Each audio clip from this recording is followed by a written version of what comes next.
It's very cool stuff. The time is now See if I can get you a tour of the 9:35 a.m. and a quorum of the board is present. The State Board of Education meeting of September 11th, 2018 is called to order. The first item on the agenda is the approval of the agenda and order of priority. Are there any item board members would like to add or delete from the agenda? Move for approval as presented. Okay, we have a second. Is there any discussion? All in favor say aye. Aye. Those opposed, nay. Motion carries. Thank you. Today, we remember in a very special way those whose lives were dramatically impacted on September 11th, 2001, 17 years ago, and all of those who rushed to offer assistance as our country came together through tremendous acts of heroism. I would like us each to pause in a moment of silence to recognize those who lost their lives on this date.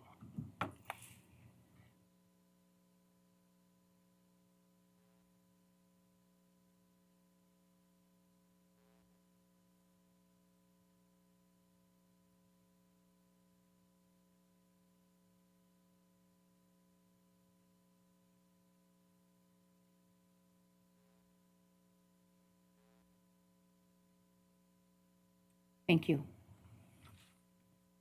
We have a very full agenda. This morning we have 4 presentations and 2.5 hours to complete them, so I'm going to be the timekeeper this morning. Please be assured that if you don't get all of your questions answered during the presentation and you need more information, the staff will be happy to meet with you at a later time. At this time, Marilyn, will you please introduce the members of the State Board of Education? I will. I'm Marilyn Schneider. I'm the State Board Executive, and to my immediate left is Sheila Alice. She's the Interim State Superintendent and also Chairperson of the Board. To her left is one of our co-presidents, Dr. Ziley. He resides in Dearborn. The other co-president, Cassandra Albrecht, resides in Rochester Hills. Michelle Fecto, the Board's Secretary, resides in Detroit.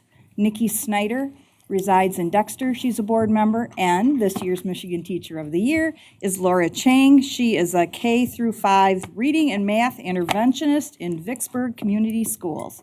Across the table is Tyler Sawyer. He is the governor's representative, Strategic Partnerships for Education and Career Connections. there you go. And I think that was a little off. You're being very gracious, Tyler. Eileen Weiser, State Board member from Ann Arbor. Lupe Ramos-Montini, State Board member from Grand Rapids. Pam Pugh, State Board member from Saginaw. The Board's treasurer, Tom McMillan from Oakland Township. Thank you. Thank you.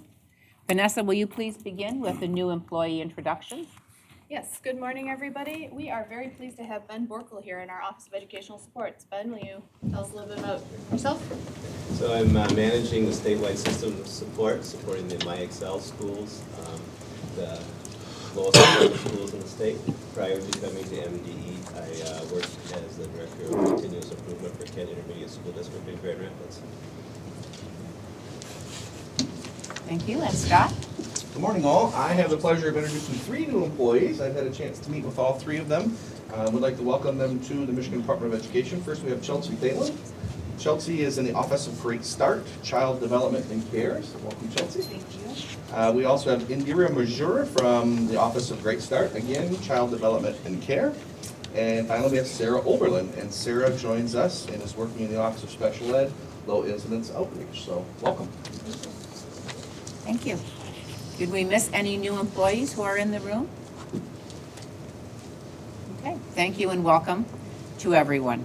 Now we ask that our audience please introduce themselves, starting with you. Good morning. My name is Martin Ackley. I'm the Director of the Office of Public and Governmental Affairs here at the Department of Education. Good morning. I am Caroline Nathan. I'm the Legislative Liaison for the Department of Education.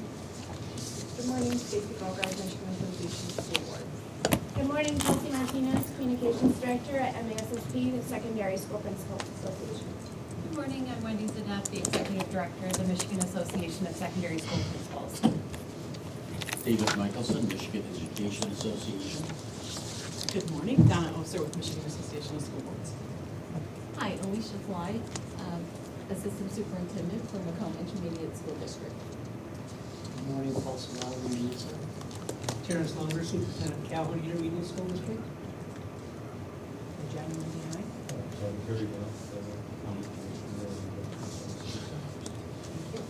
In the back of the room. Sam Balfour, Michigan Department of Ed, Office of Special Ed, Students Outreach, and Camp Tuscaloosa. Jan Wexstein, Assistant Director for the Office of Special Education. Scott Blakely, Director of Strategic Planning and Implementation for MDE. Fran Luce, I'm the facilitator for Michigan Special Education Advisory Committee. Gina Pepin, I am Region 1 Upper Peninsula Teacher of the Year.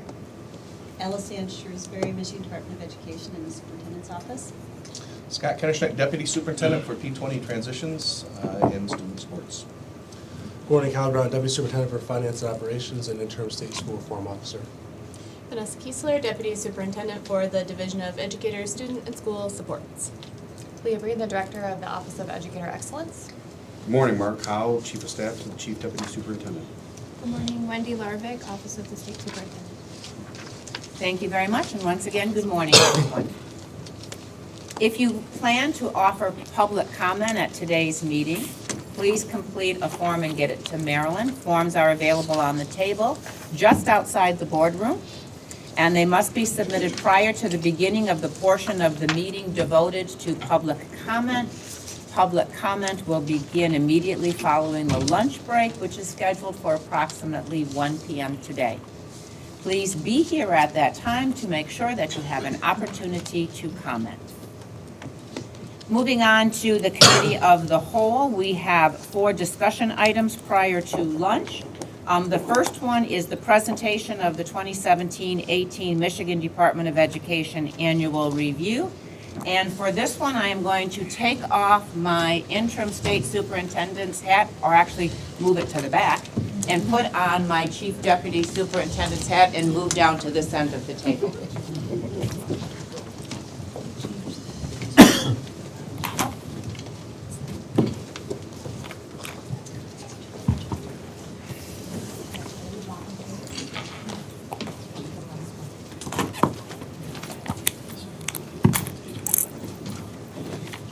Coming around are the 2017-18 annual review documents for you. We are very pleased this morning. We have a team this morning to present the 2017-18 annual review for the Department of Education. Every public school and school district in the state of Michigan creates a similar document, and it's called their Annual Education Report, or AER. They also present their annual education report to their constituents, much as we are doing today. So we are presenting to you, the board, as well as to our audience, to our live people who are watching us live stream, our annual review. It is an opportunity for us to share with you the work that was done this past year related to the top 10 and 10. We will also share with you the metrics that we are using that provide data that reflect the progress that we are making to become a top 10 education state. The MDE staff this past year was engaged in a tremendous amount of work. We're not able to capture all of the work in the annual review. We will be sharing some of the work with you. We're going to share some of our efforts, some of our initiatives, and some of the products that were created this past year. This morning, I'm very pleased to have with me the 3 deputy superintendents, Scott Kennerschneck, Kyle Garant, Vanessa Kiesler, and Mark Howe.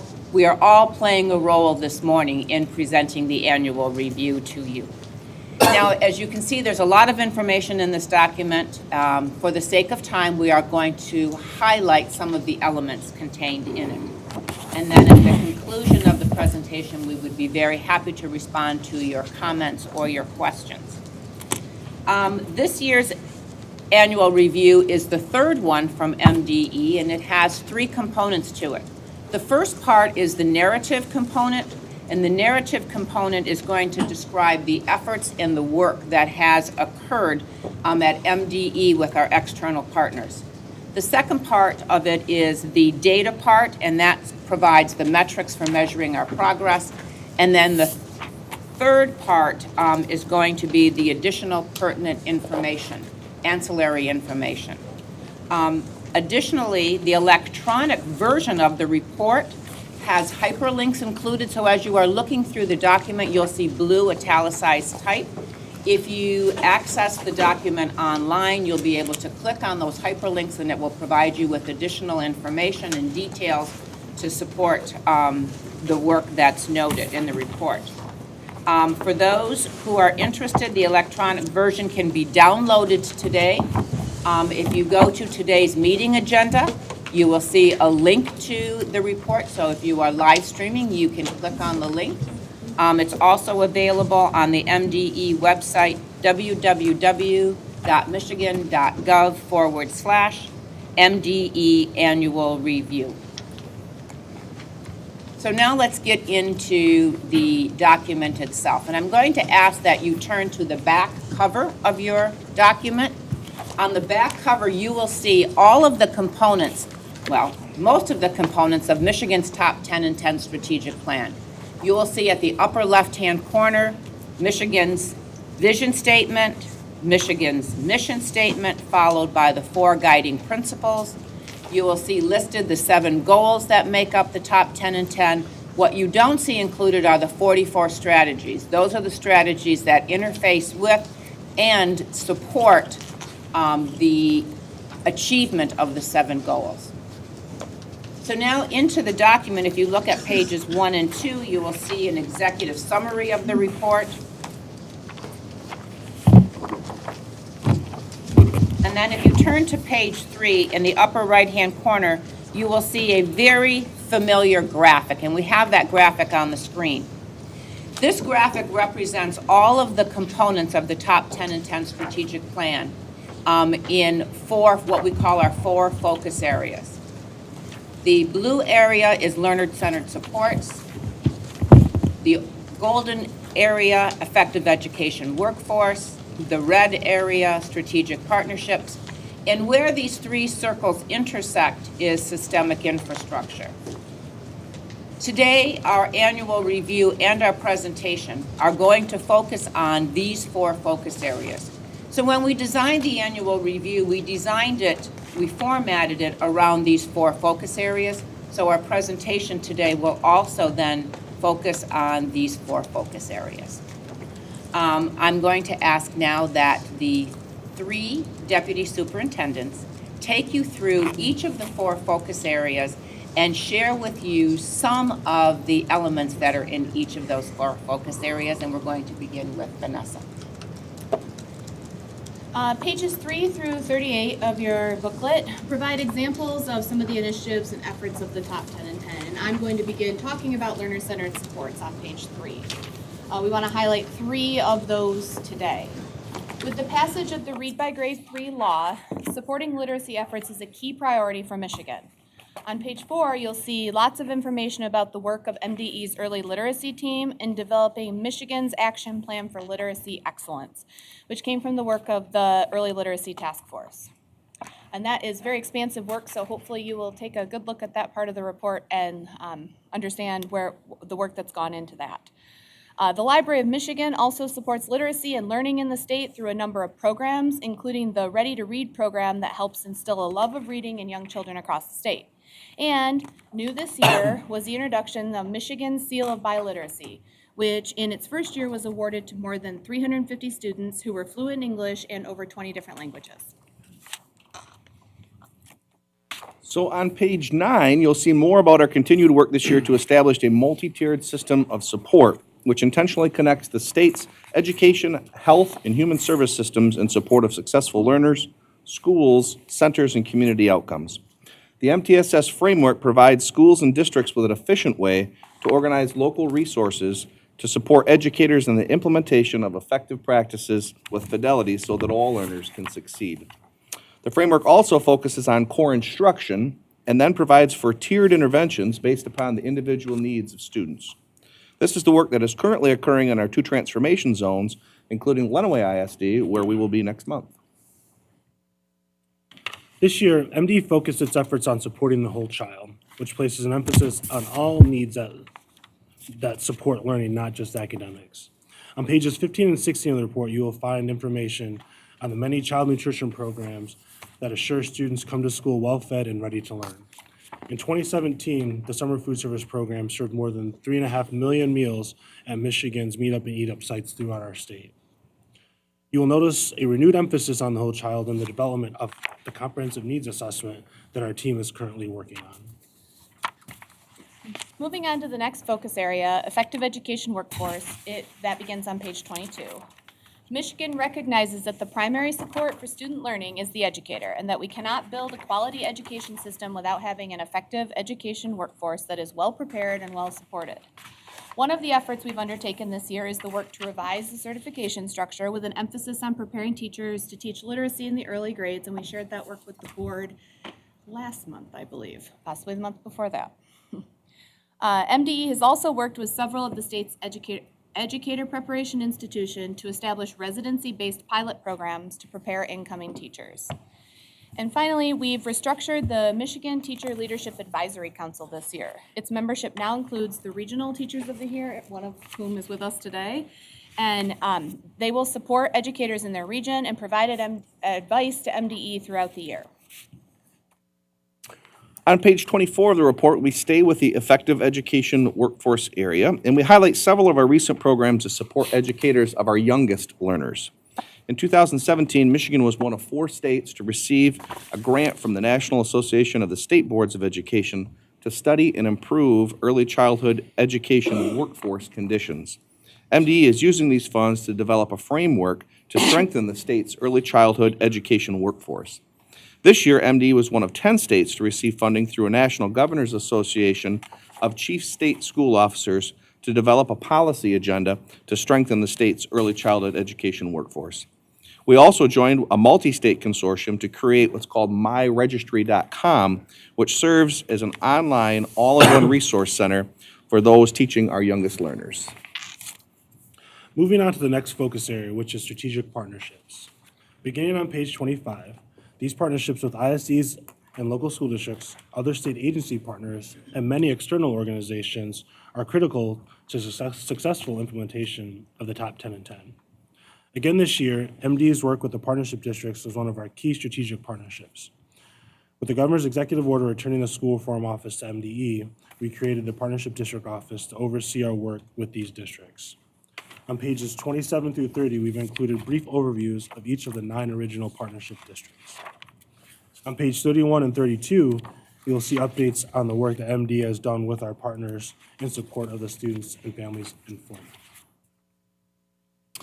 On page 33, you can read more about how Michigan Department of Ed's Office of Child Development and Care partnered with 2 other state agencies, those being the Department of Health and Human Services and the License and Regulatory Affairs Office, also known as LARA, to assure that state employees who work with licensed child care providers, the providers themselves, and others impacted were aware of the recent changes to the Federal Child Care Development Block Grant.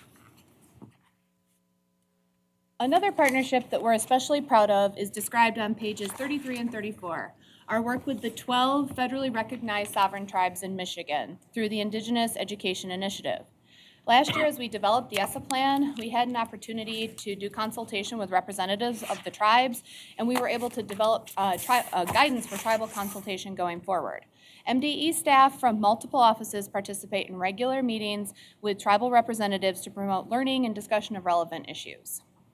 Also on page 34, we share an update on our work with higher education partners at Michigan State University and the University of Michigan to establish the Michigan Education Research Institute, which will help advance Michigan's education research agenda, looking at topics related to implementation of our top 10 and 10 plan. And the board had an opportunity to hear from one of those research partners at our retreat this June.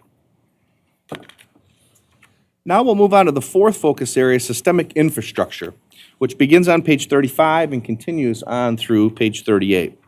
All systems need an infrastructure in order to run. This year, the Michigan Department of Education continued to focus on our internal systems to ensure that we were best positioned to support the top 10 and 10 work. Michigan's multi-year improvement plan, also known as the State Systemic Improvement Plan, is described specifically on page 35. This plan provides the framework through which our new initiatives are implemented. On pages 37 and 38, we provide updates on another key component of our systemic infrastructure, technology. The Michigan Roadmap is Michigan's educational technology plan in its first year of implementation this year.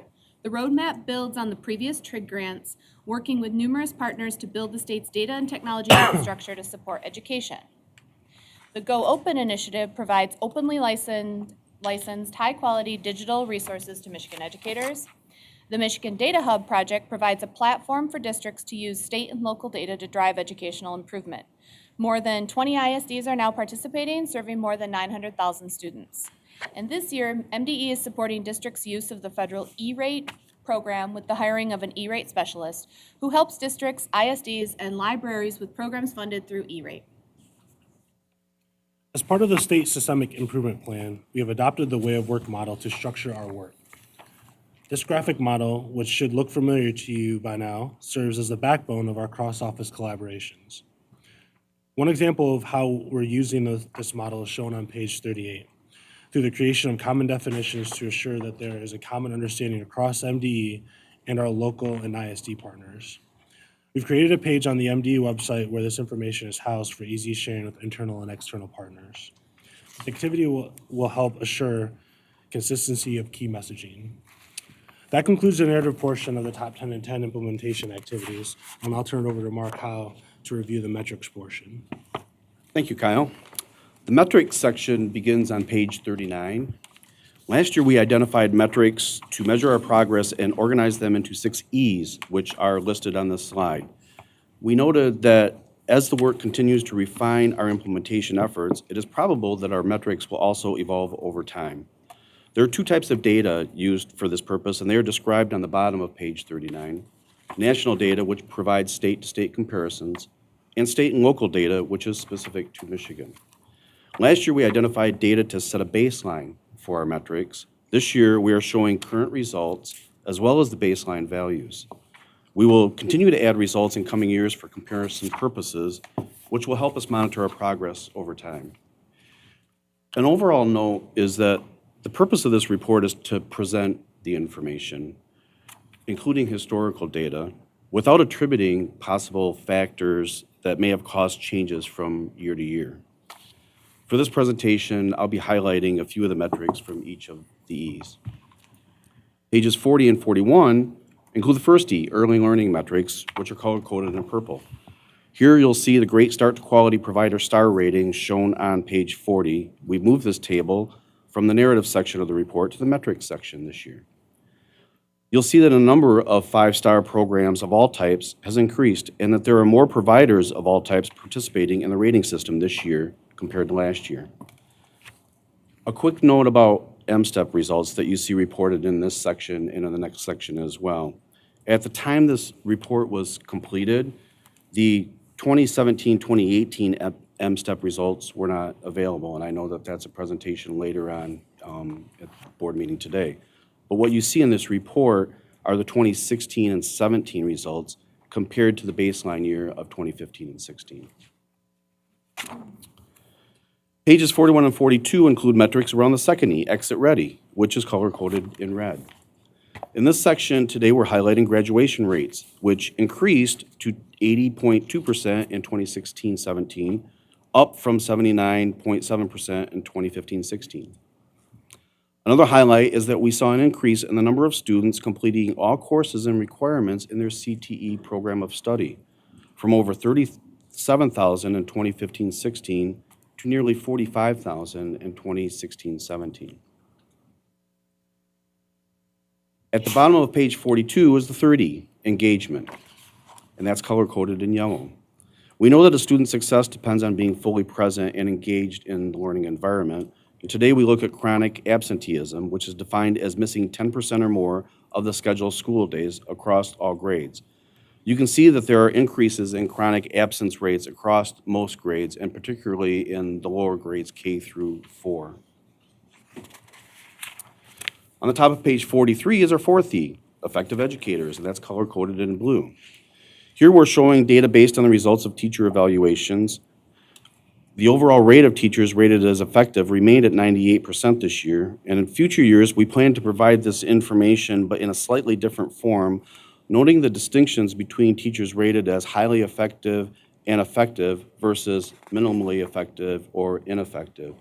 I'll note that the data shows the trend from the previous year to this year shows that there was a change from or reduction in the number of teachers rated from highly effective.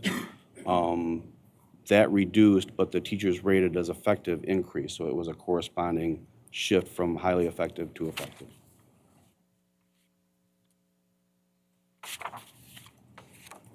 Pages 43 and 44 explore metrics around equity, the fifth E, which is color-coded in light green. Equity metrics are embedded in all of the previous metrics that we've highlighted. We look at subgroup outcomes and overall metrics, and for example, we review subgroup outcomes in proficiency and growth on state assessments. The detailed subgroup outcomes are provided in the appendix. That's a separate document that is included with this annual review. And here we look at scores on MSTEP, the MME, which includes the SAT, and functional independence scores for My Access. Results are broken down by grade, subject area, and then student subgroups based on gender, race, ethnicity, economically disadvantaged, English language learners, homeless, migrants, and students with disabilities. Our final E is efficacy, which is listed on page 44 and color-coded in dark green. Efficacy metrics allow us to assess the extent to which systems and programs are being implemented as intended. Here we show the results of state and regional capacity assessments. The state assessment is an internal survey of our systems coordination team. It's conducted periodically to determine whether or not we have the capacity to support implementation of systemic improvement work at the state level. The regional assessments measure capacity to implement the MTSS work in the transformation zones at the regional level. That concludes the metrics section of the report, and I'll now turn it back to Sheila. Thank you, Mark. And I will now review the third part of the annual review, which is the pertinent ancillary information. Beginning on page 45, you will see facts and figures about Michigan's education system, including the number of students, schools, and districts in the state, information about education funding, as well as class size ratios.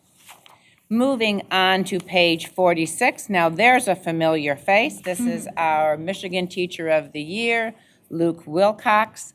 He was the Teacher of the Year in 1718. Details about the Michigan Teacher of the Year program are also listed, as well as a link to the Michigan Teacher of the Year website. Moving on to the next page, you will see the next couple of pages. In the report, you will find some reference information. Oops. Did I skip a page? Sorry. There you go. You will see information about yourself, the Michigan State Board of Education.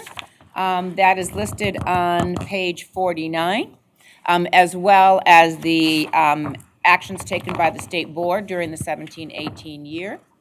There are some additional major education legislation that we have included. Leadership at MDE are also included, as well as a data appendix.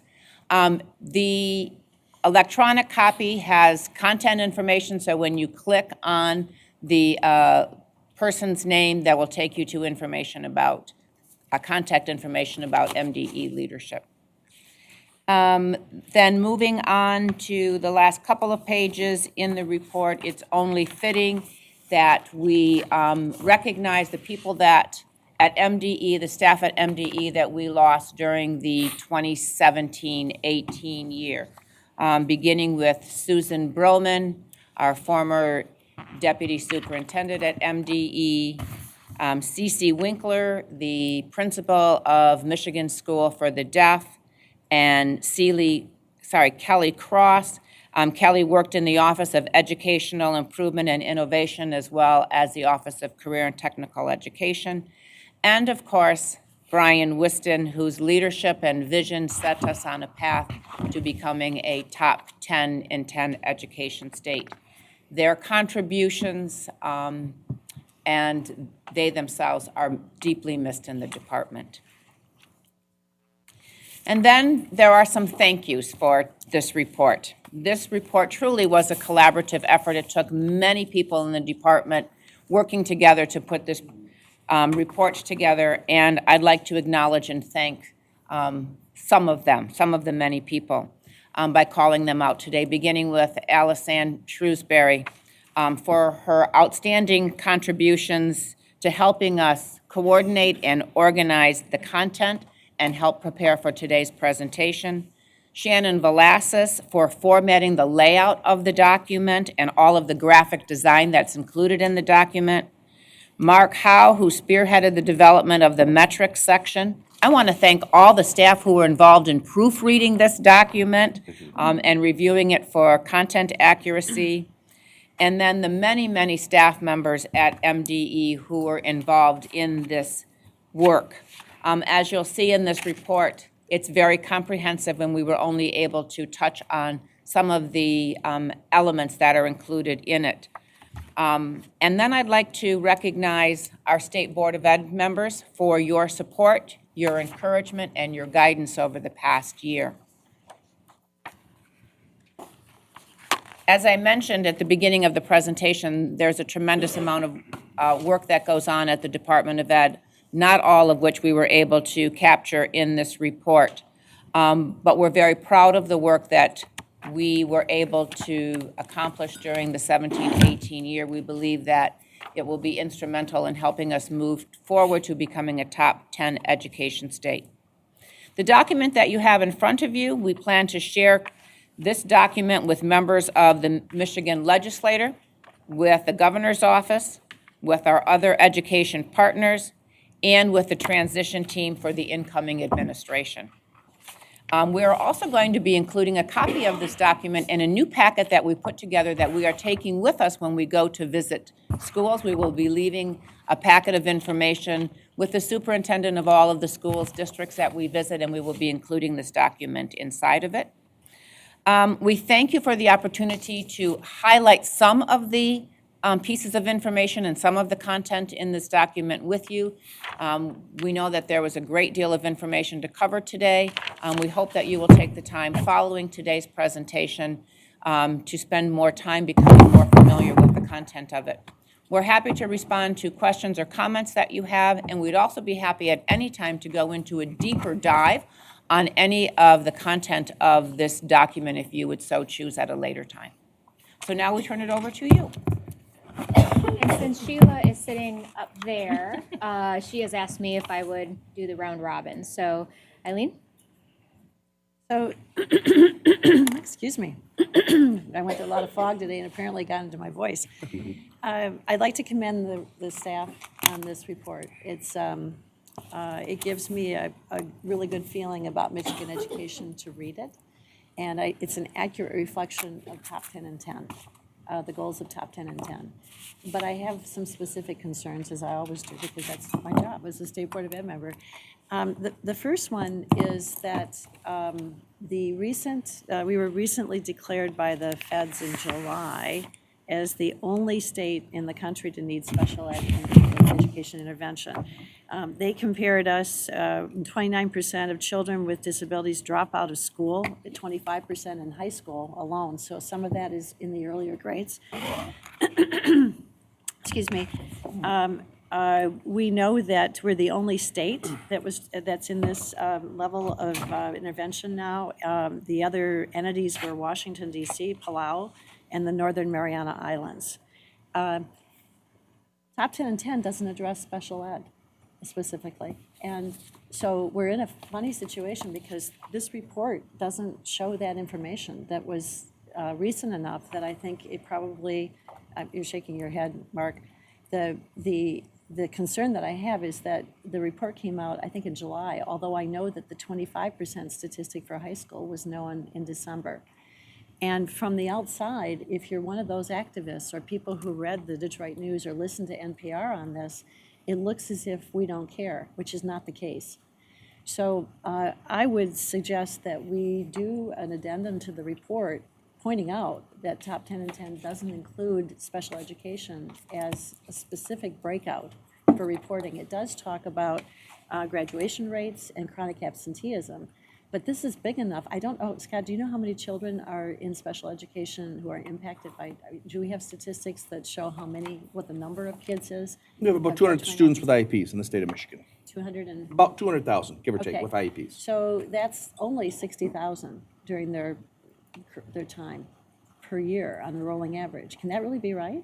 Is my estimate actually accurate? No, it can't be. It would be 1/12 of that per year, right? Correct. Yeah, if there's 200,000 students that come and go, depending upon the IEP, depending upon the what qualifies them. If a student's qualified with a speech impairment, they may not carry that speech impairment label through their entire educational career. So it's kind of tough to draw that number, but I follow. And I wondered about what data we have, because this was this news to the department that the number was that high? Do we even have tracking to show where I'm not saying that this is an oversight as much as something that we haven't collected data for example. Do we know how the chronic absenteeism translates into special ed dropouts? First, we do know that. I was nodding, so it's a twofold, and Scott's been doing a lot of work with his team, and maybe this is a future topic we could come back and talk about. I was nodding because our chronic absenteeism that we have on the index and on the dashboard breaks out by all of the demographic categories, including students with disabilities. Could we do more with using that data to implement solutions to the issue you've called out?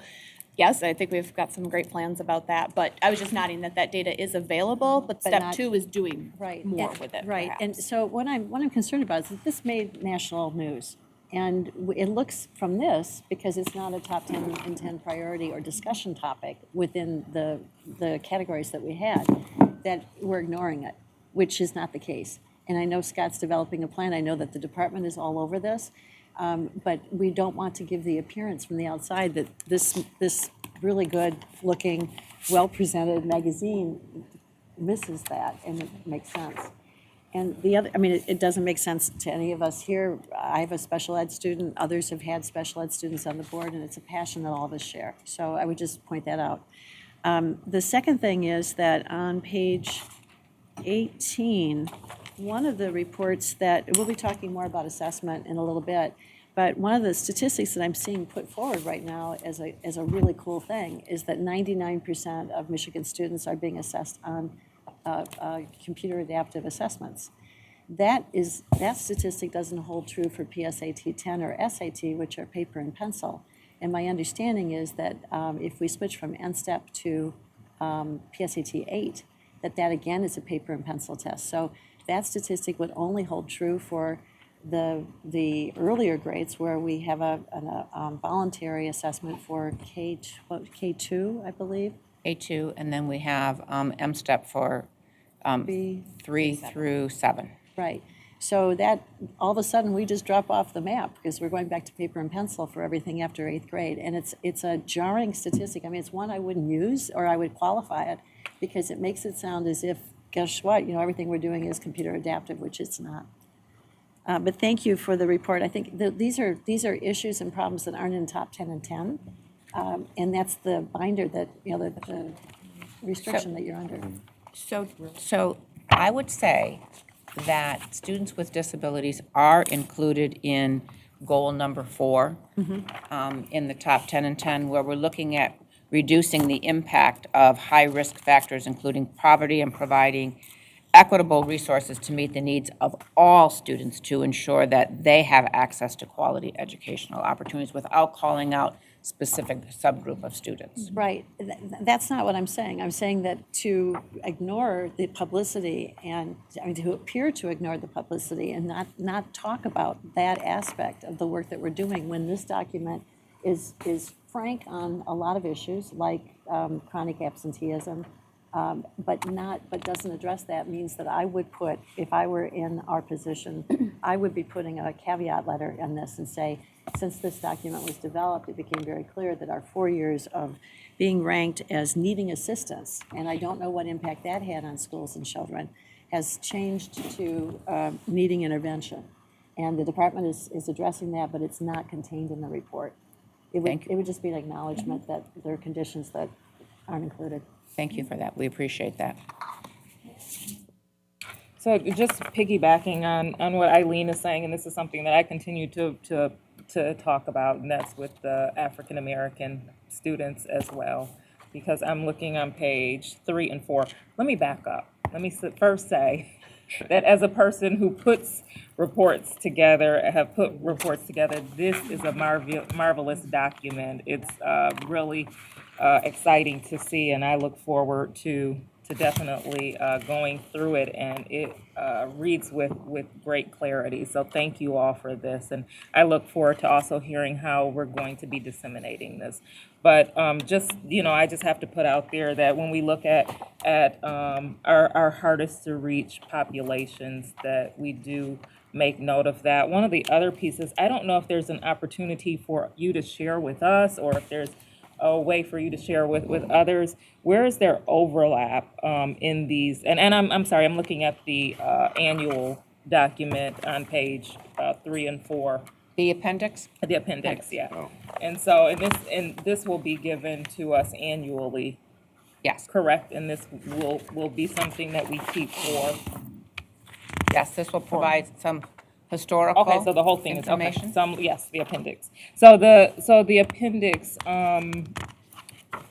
looking at the numbers, I was just going through, because I can, because it's so clear here, and just looking at the populations, and just maybe being able to one day know, how does race ethnicity overlap with some of the other subgroups? I would really like to see how there's overlap between American Indians, African Americans, and economically disadvantaged, so on and so forth, and students with disabilities. That would be good information to know. We can provide that for you, So Pam. we can hone in and target those groups. But thank you. Eileen, I don't know if you saw, I know I'm just pointing out one of the things that you guys published. Maybe not graduation dropout, but growth from 4th to 11th for students with disabilities in English. What page is ELA that? and math. In the supplement on page 11 and 12, that there's a very significant decrease. Well, there's really a significant, so this is 25.8. If you look at ELA on page 11, so 25.8 of the 200,000 students are on a path to reaching proficiency. I know we don't know the details of those students with disabilities, but then it goes down to 15.8 in 11th, and then in math, 22.9 and 7. Am I reading that correctly? Mm-hmm. Yep, sorry, I was just, yep. Where is that? Right here. Page 11 and 12. This report, right? On the supplement, yeah, the annual. Thank you, Ms. Moore. On the race. And I think I understand what Eileen is saying, is that people need to hear it called out. I mean, if you see gaps in disparity that are this huge, then people want to hear it called out, that you're addressing those issues. So that's why the data is great, but then hearing it stated that is a priority in the bigger document, it goes a long way, especially when you do have national reports that are showing that African Americans in the state or children with disability in the state are performing lower than anywhere else in the country. We need to call that out as a priority and not be afraid of that, not be afraid of calling out subgroups.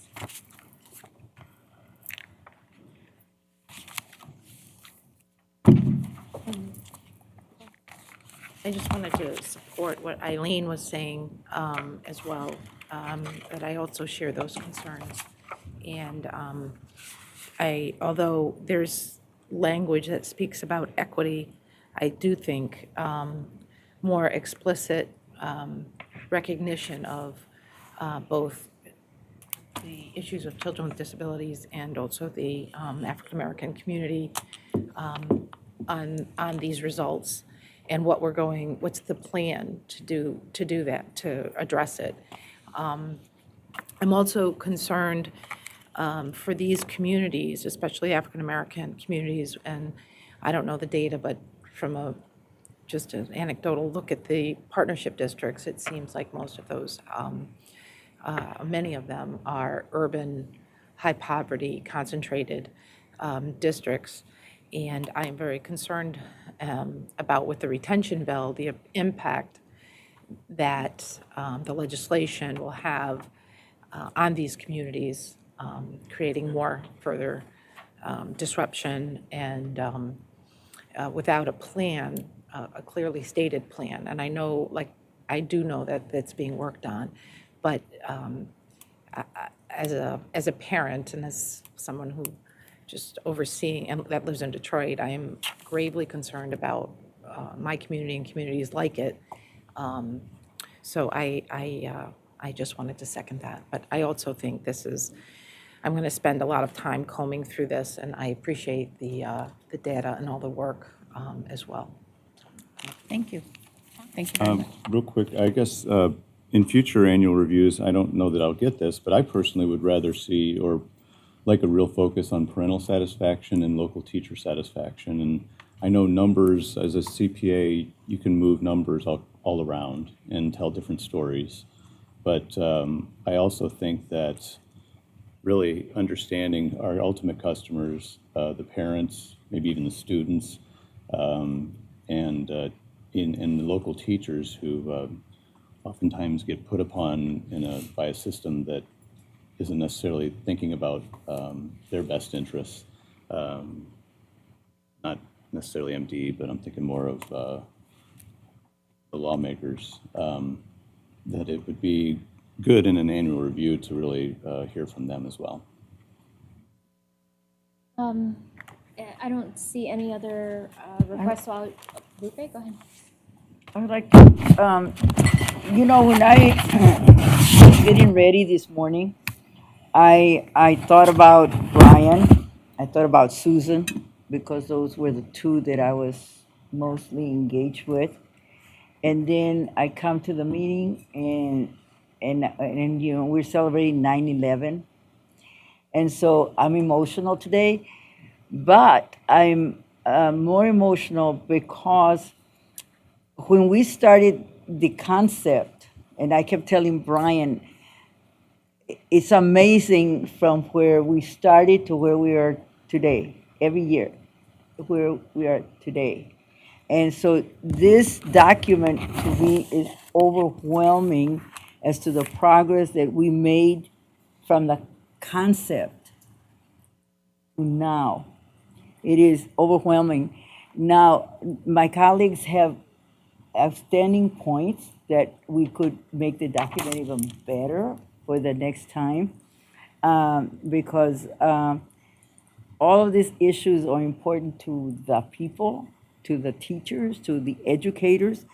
But I am overwhelmed to see Brian's picture in there and Susan's picture in there, and this is a lot of work.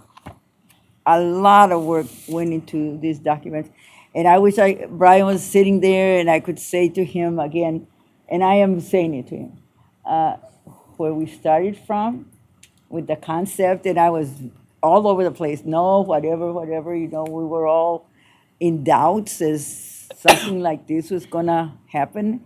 And look here's a road that has taken us there.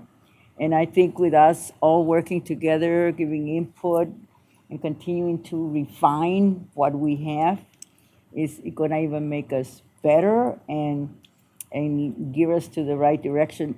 We don't like reading and hearing that we're the last, because as I say, educators get demoralized when there's nothing positive being said that they're doing, because they are doing a lot of good things. A lot of good things are happening in schools. It's not all bad, or we wouldn't be producing the doctors and all the different professionals that we do. So I want to concentrate on the positive things that are continuing to occur, but also keeping in mind some of the things that we can incorporate to make our mission even stronger and more productive. So I thank you, the department. This is awesome, plain awesome. Thank you. Thank you, board members. Just one quick thing. So I want to echo everyone's thanks. I think this is extremely helpful. Is this going to be online? Yes, it's online right now. All right.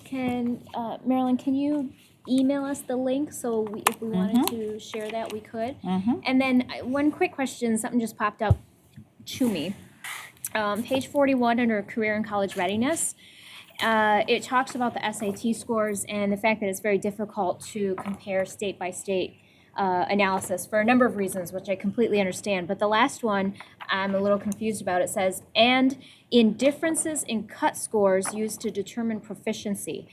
I guess I was under the impression that SAT set the cut score, but does this imply that every state has set their own cut score with the SAT? No. So it's a really good catch, Cassandra. SAT does set their benchmark, and we use SAT's College and Career Ready benchmark.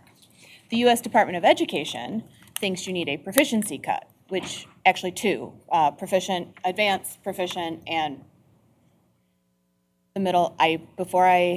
In my life, I'm going to remember the name of the it was partially proficient when I was a teacher, and that is what has stuck in my brain forever, and I don't think that's what it is. But anyway, they want more cuts than we have. So Michigan up till now has held steady with, we're not going to have multiple cuts, we're going to stick with what the messaging is from, so there's, like a parental understanding and a ease of use.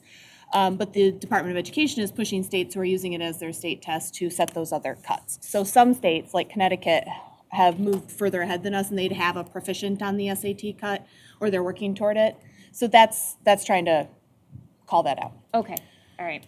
And as states vary in if they use it as their state test, if they use it as an optional, if they use it as whatever, and how then they interact with the College Board around that, there's just variation. It's new for states to do, so. Got it. Thank you. Good catch. Thank you. Thank you very much, everyone, and I'm going to go back to the front of the table. Thanks, team.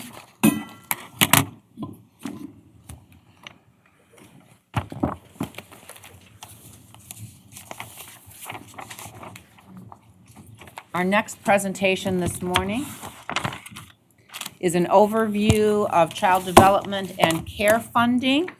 The Child Care and Development Fund is a $5.3 billion block grant program that provides funding to states, territories, and tribes to provide access to child care services for low-income families and improve the quality of child care.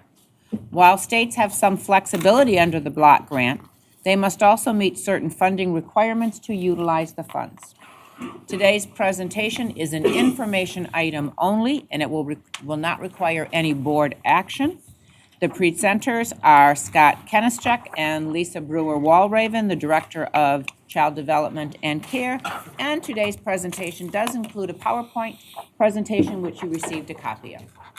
Scott and Lisa, welcome. Thank you, Sheila. As Sheila said, obviously my name is Scott Kenischek. I'm joined by Lisa Brewer-Walraven, who oversees the Child Development and Care Program here at the department. And we wanted to take some time this morning to kind of give you a high-level overview of the program itself in terms of its purpose, who we partner with. We partner with multiple agencies, the populations that are served, who participates and the participation rates, and then finally, and maybe most importantly, how the funding works with regard to this particular program. So with that, I'm going to turn it over to Lisa, and we will walk through the PowerPoint. Okay, great.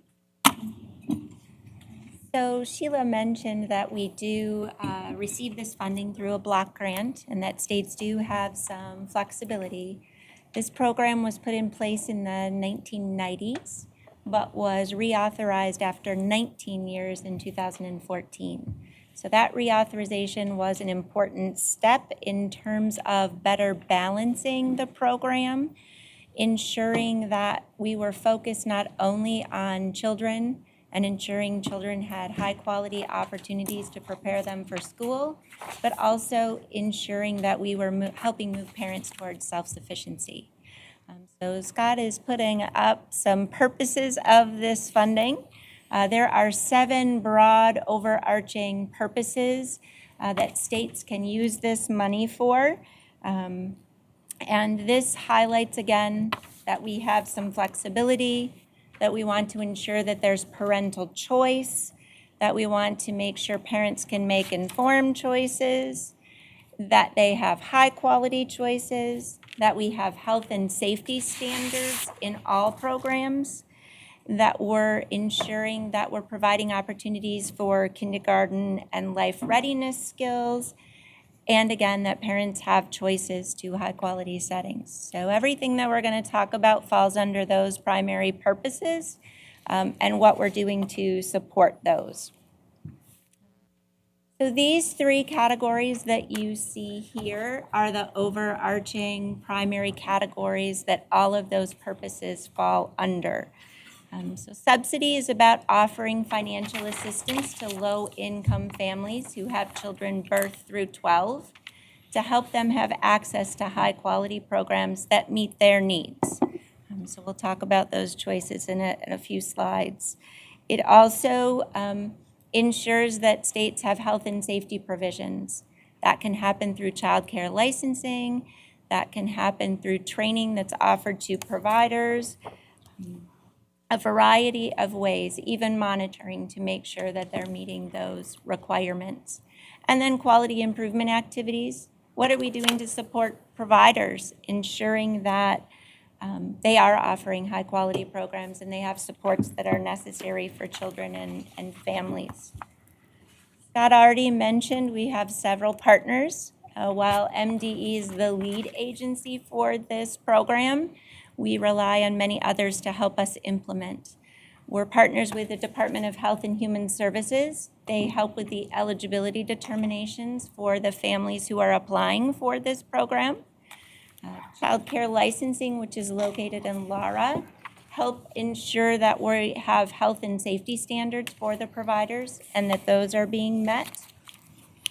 The Michigan Association for the Education of Young Children and the Early Childhood Investment Corporation. You can see we're starting to use lots of acronyms. Support us with workforce development, professional development, quality, our quality rating improvement system, offering supports to parents, and they're also entering into help us with some monitoring of our license exempt providers.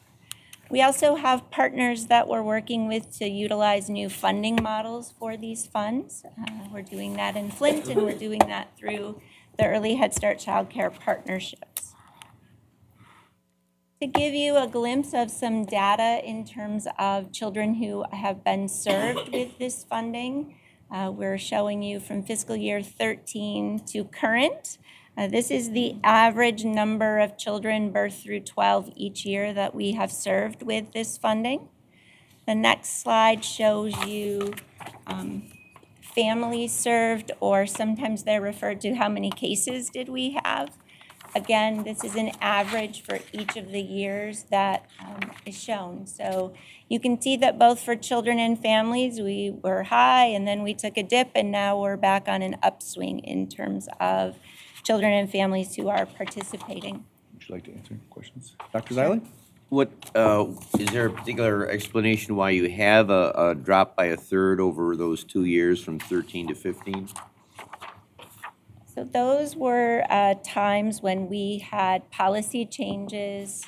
Those were times when we had a higher unemployment rate. And so we were seeing that impacting. To qualify for the program, families either have to be working or engaged in training and education. So there were some other factors that were also contributing. And roughly what was the census of eligible children? Did that tend to go down by a significant percentage, or?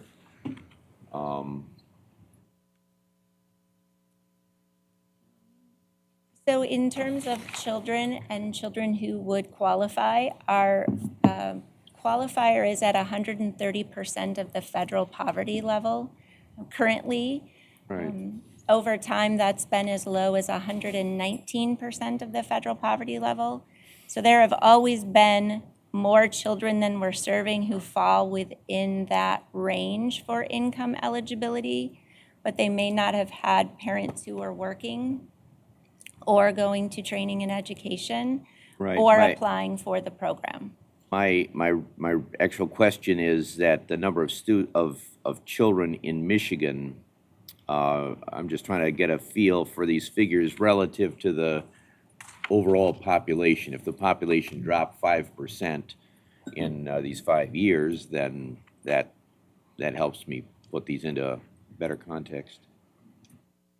I don't have that data with me right now, but we work with the Michigan League for Public Policy and the Kids Count data, so we could certainly follow up and get you some of that information. Okay, thank you. Dr. Z, we'll get that information and provide that in the board brief to all board members. Okay, thank you.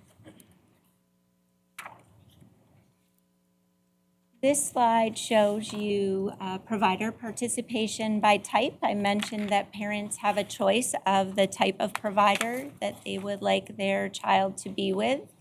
So we have centers, group homes, and family homes. Those two types of programs are licensed by LARA.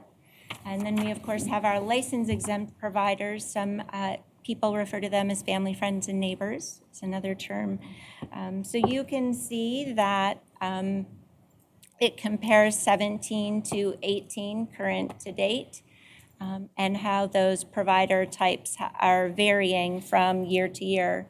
In fiscal year 18, we currently have 16% more subsidy children in the care of licensed providers. The growth that we're seeing there. Earlier, when you were going through the annual report, you heard a little bit about star ratings. This chart gives you a view at subsidy children and where those subsidy children are in regards to star-rated programs. And again, comparing what we know from fiscal year 17 to third quarter of fiscal year 18, you can see that subsidy children are starting to be engaged in higher quality programs. We have fewer children who are in empty star programs and more children who are in programs who are participating in Great Start to Quality, which means that they're getting support to help them continue to increase their quality or improve their quality. So a little bit of demographics. Now shifting into the funding piece, which takes more time to wrap your head around, can be a little bit complex.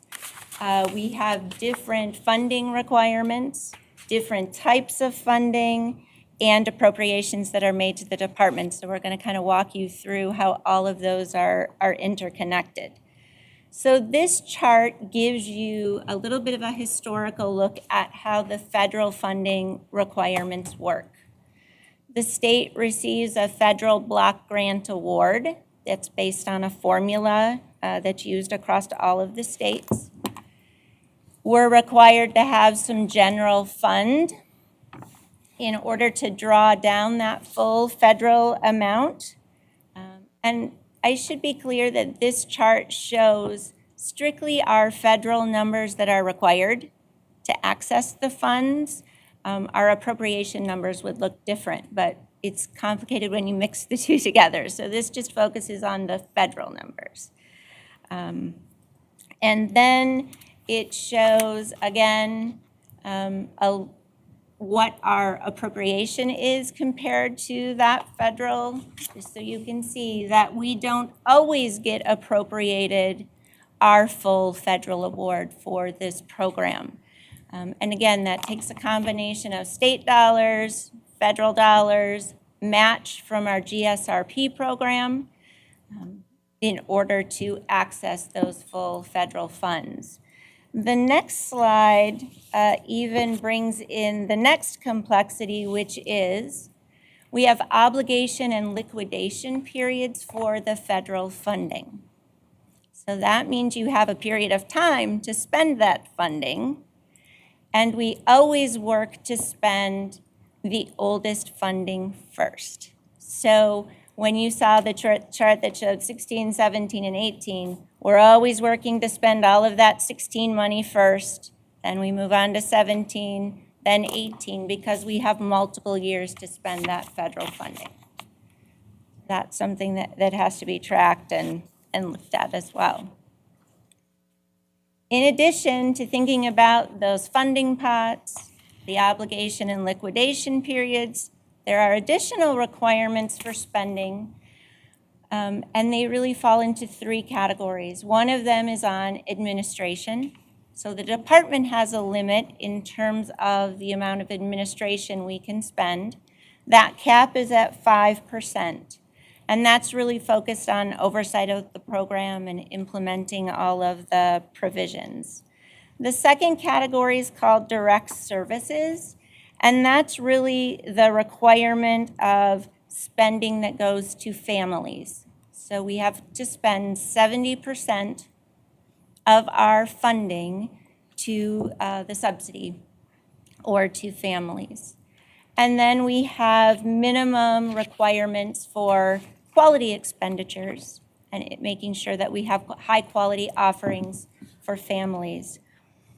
For that quality spending, they give us a list of 10 allowable activities, and we have to choose from those 10 allowable activities. The next chart shows you how those quality expenditures really break down. So you can see that over time, they're expecting states to spend more on quality activities, and we're always required to spend 3% on improving infant and toddler quality. So I think if Scott continues hitting the forward button, it's going to show you by fiscal year what that quality spending amount is. So in fiscal year 18, our current fiscal year, we have to spend $20.3 million of our funding on improving the quality of programs. And that includes quality for infants and toddlers. So that's within the star-rated facilities. Is that what you mean when you say that? It's really across all provider types. Okay. Through our Teach scholarships that we offer them to earn degrees, that counts as our quality activities. Childcare licensing activities count as quality because they're coaching providers in terms of meeting the rules and requirements. And then Great Start to Quality is the other big piece.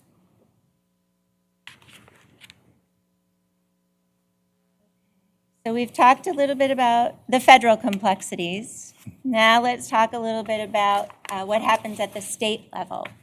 So we always have the executive budget that's presented by the governor, and then that budget goes through the committee process before we receive our final appropriation. For this program, we utilize something that's called Caseload Consensus. So the state budget office, the House and Senate fiscal entities, and the department get together to look at what our caseload trends have been. So again, across those fiscal years, how many cases have we had, and what have been the costs of those cases? And then we go back and think about what are all those spending requirements we have to meet.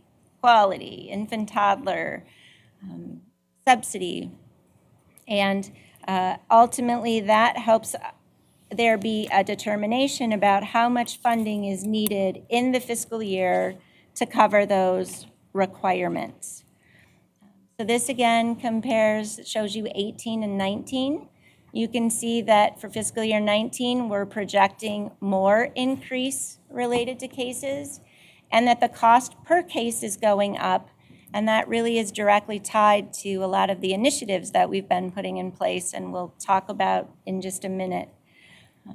Again, this process might mean that our full award for a fiscal year isn't appropriated, and that money, gets used over multiple years. So when we think about how the subsidy works, we have to look at eligible family, what their eligibility is based on income, and again, whether they're working or participating in training. We have to think about what each family is eligible for, so they get authorized for a certain number of hours, and the provider gets the information about how many hours they're authorized for. The parent chooses the provider that they would like, whether it's a licensed program or a license exempt provider who might come to their home, or a relative and the child goes to the relative's home. And then that provider is able to bill for the care that they have provided. So that's kind of the sequence of things that happen in terms of us being able to get that money to families and providers. One big question that always comes up related to the program is, how do we determine the rates or the reimbursements that families receive to help them with their child care costs? The strategy that states use is called a market rate survey. It's one of our federal requirements to conduct this every 3 years. And in Michigan, when we think about that market rate, we think about it related to what type the provider is, what is the age of the child, and what is the star rating of the provider or the program. And the real helpful piece of the market rate survey is that it's really helping us look across the state of Michigan to determine what is the market rate for childcare.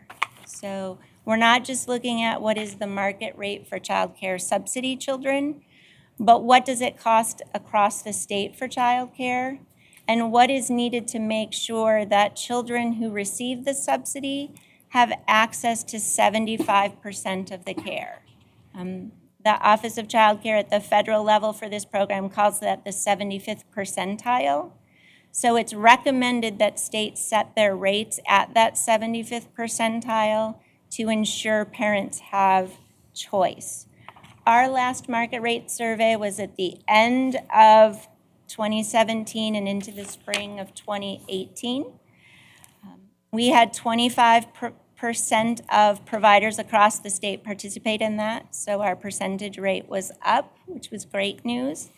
And of those 25% who participated, 60% shared that they care for children who receive the subsidy. And this slide shows you our current provider rates. These rates are set by the legislature. And the rates that you see here, again, it's a complicated chart because it's by star rating, by provider type, and by the age of the child. And these rates were set based on the 2015 market rate survey. Not the most current survey, but the survey that was done prior. It's also important to note that the amounts that you see there are an hourly rate. Currently, Michigan is one of 3 states who pays an hourly rate to our providers. Other states are using daily rates or weekly rates or half-day rates. Providers can ask that parents pay them the difference between the subsidy reimbursement and the amount that they charge all other families. Yes? Okay. So these rates, what do they indicate? What a provider is paid per hour? So if a provider cared for $4 an hour? Per child. Child. per child Several children. for a child who's receiving the subsidy. Okay, so if the provider has 4 children, then she's paid $20 per hour. 16 Yeah, per 16 hour. if you're looking at the very first column up there. Yeah, and that's where it gets complex, as Lisa said, there's 3 or 4 ways that the rates are set. One is by star rating, so if you're a 1-star, 2-star, 3-star, 4-star, 5-star, that has an impact. Whether you're a private center, group and family home, or family and friends is another factor, and then the age of the child. And so if I'm a child that's over 2.5, I am in a child care center that is 3 stars. If you line all of that up, the reimbursement is $3.50. And so there are multiple factors that go into the reimbursement rate for each child, depending upon their age, the star rating, and the type of facility that they're cared for in. I guess to that point, maybe you're going to get to this. So let me just make sure. So there's so let's say in fiscal year 2018, I'm looking at the slide on page 3, the bottom slide. there's 33,947 children that are in daycares. And so these provider rates are for the 24,740 cases? Or how many of those children fall into this, get this the provider get this amount for that child?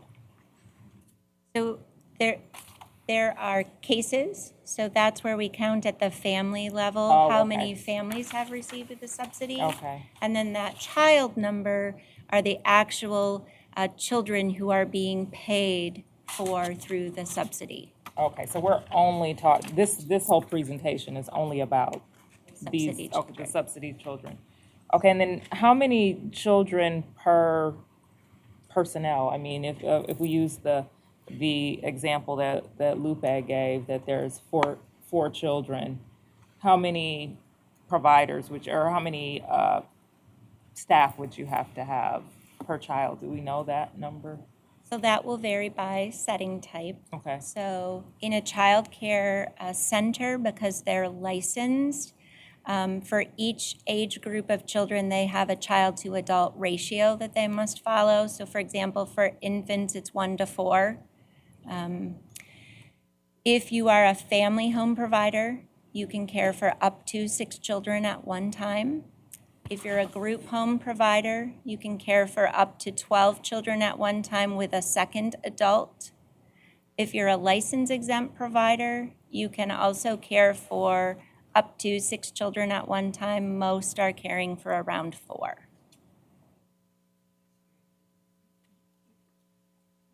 There's a family home across the street from my house, and the personnel is overturned over and over, so now I know why.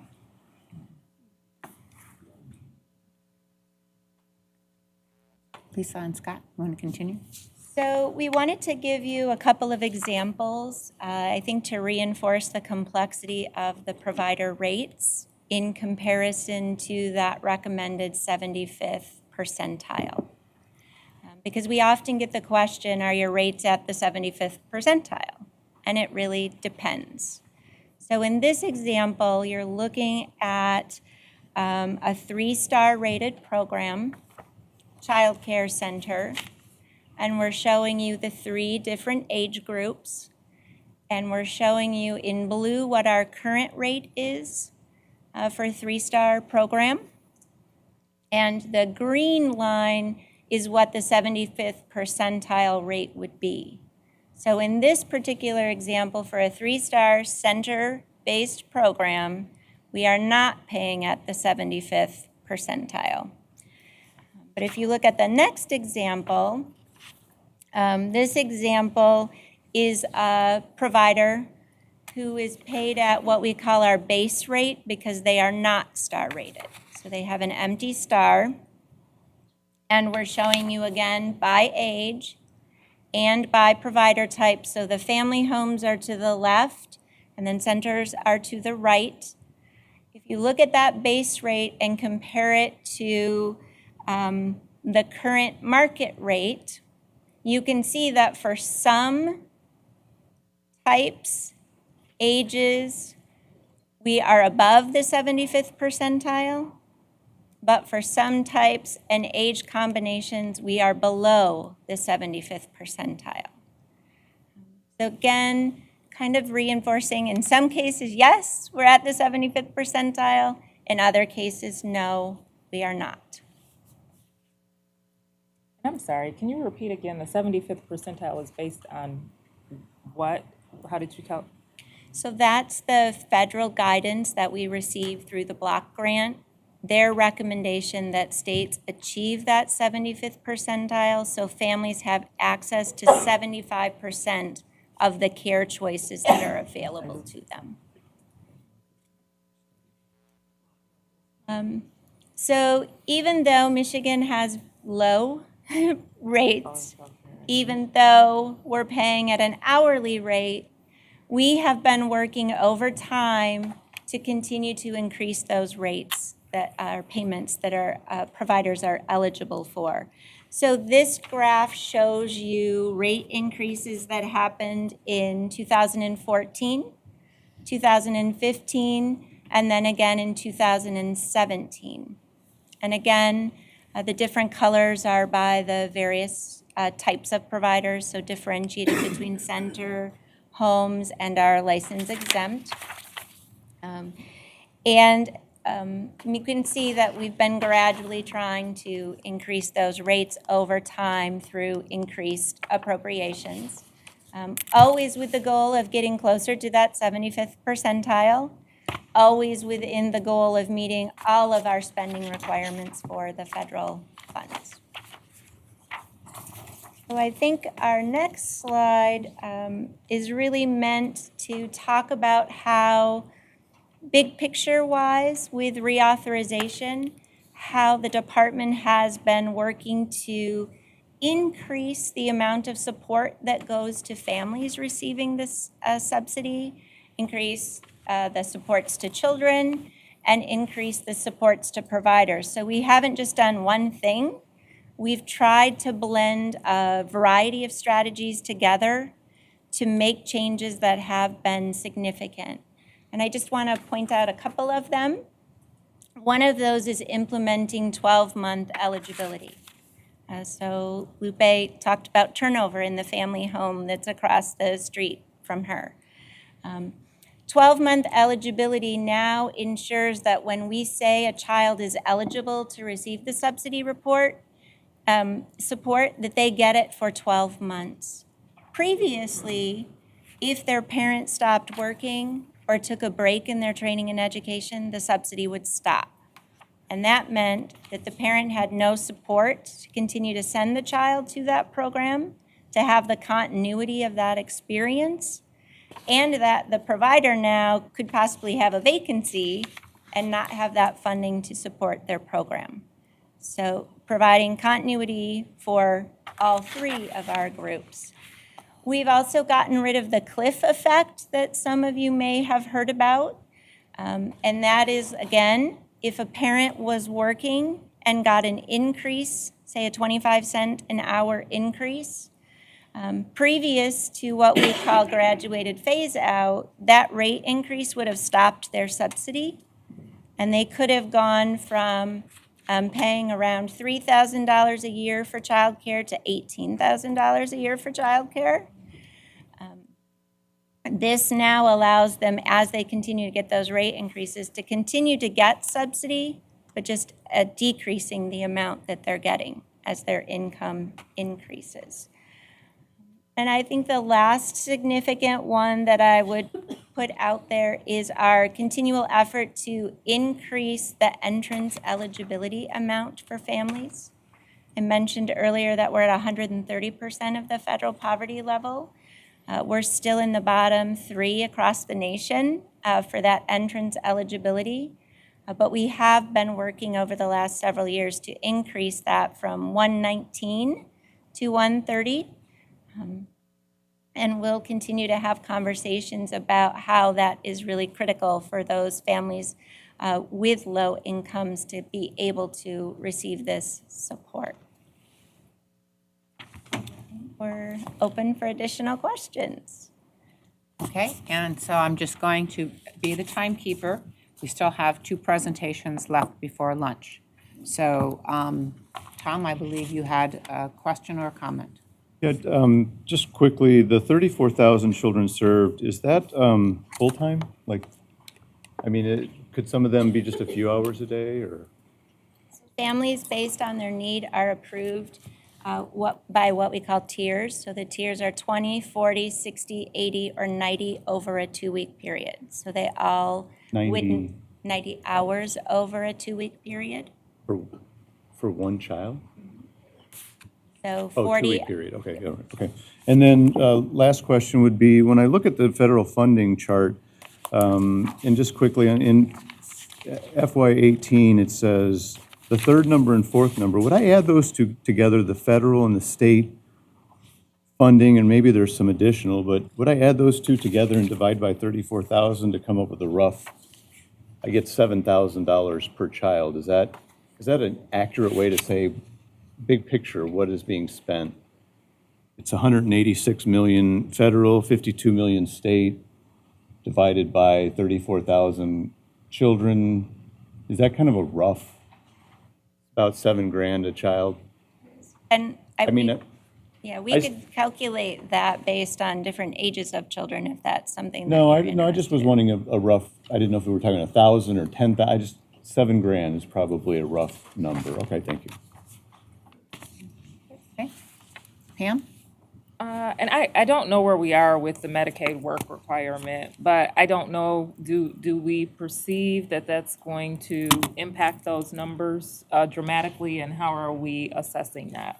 I think that goes back to the forecast that Lisa alluded to in terms of that number jumping, which is on a couple slides later,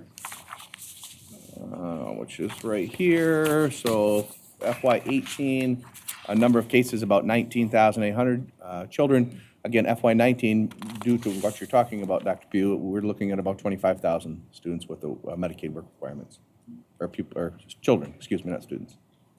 And how are we've had several, or we've had a couple during our public comment period, where we've had child care facilities that have come in getting at some of the points that Lupe has raised. And I know when working in early childhood development that we would train people and then they would lose their staffing.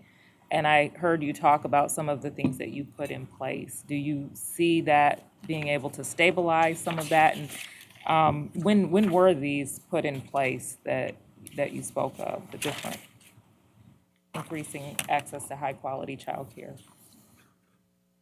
So the changes that I highlighted really, we started implementing in 2015. That was a year where we started implementing a variety of these. What we're hearing in terms of feedback from providers when we go out into the field is a thank you, that the 12-month continuous eligibility is making a difference for them. Creating that continuity with families, not having the surprise element of a child being eligible today, not eligible next week. They're appreciative of the efforts that we've made to increase rates, to continue to support families as their income is increasing, the supports that we're putting in place related to Great Start to Quality. So they're giving us positive feedback in terms of it helping and starting to make a difference, but they still have frustrations. There are times when things don't go smoothly with paperwork, and there are delays in terms of children being determined eligible that also cause them issues. Just one more question, and I don't know if I'm not understanding this, but so the 75th percentile, how are we comparing like other child care facilities in areas where subsidy is not an issue? Are we looking at that? Are we comparing those facilities, or are we assuming that all of our child care facilities are in this, are fit into these categories? So our full market rate survey report is available online, and we can certainly share that link with you. It gives you comparisons across the state for the cost of care in general, not just for the subsidy children. Okay. I mean, because I would assume that that's going to have a huge impact on what it is that we're talking about here. Because if I'm a worker, and if I have to depend on this $4 to $2 versus just go someplace else, and then we know that the communities that are being impacted by this are the same communities where, you know, by the time they make it to third grade, we have reading issues. So we probably should look at it from that full vantage point. And that's why I was asking about the 75th percentile. Are we looking at in communities or across the whole country or within Michigan? But thanks for the report. Okay, Michelle? Yeah. So on page 6, where it talks about the federal funding, and I see that there was, so you say that sometimes it says federal funding returned due to lack of appropriation. So it doesn't say that it rolls over, it says it's returned.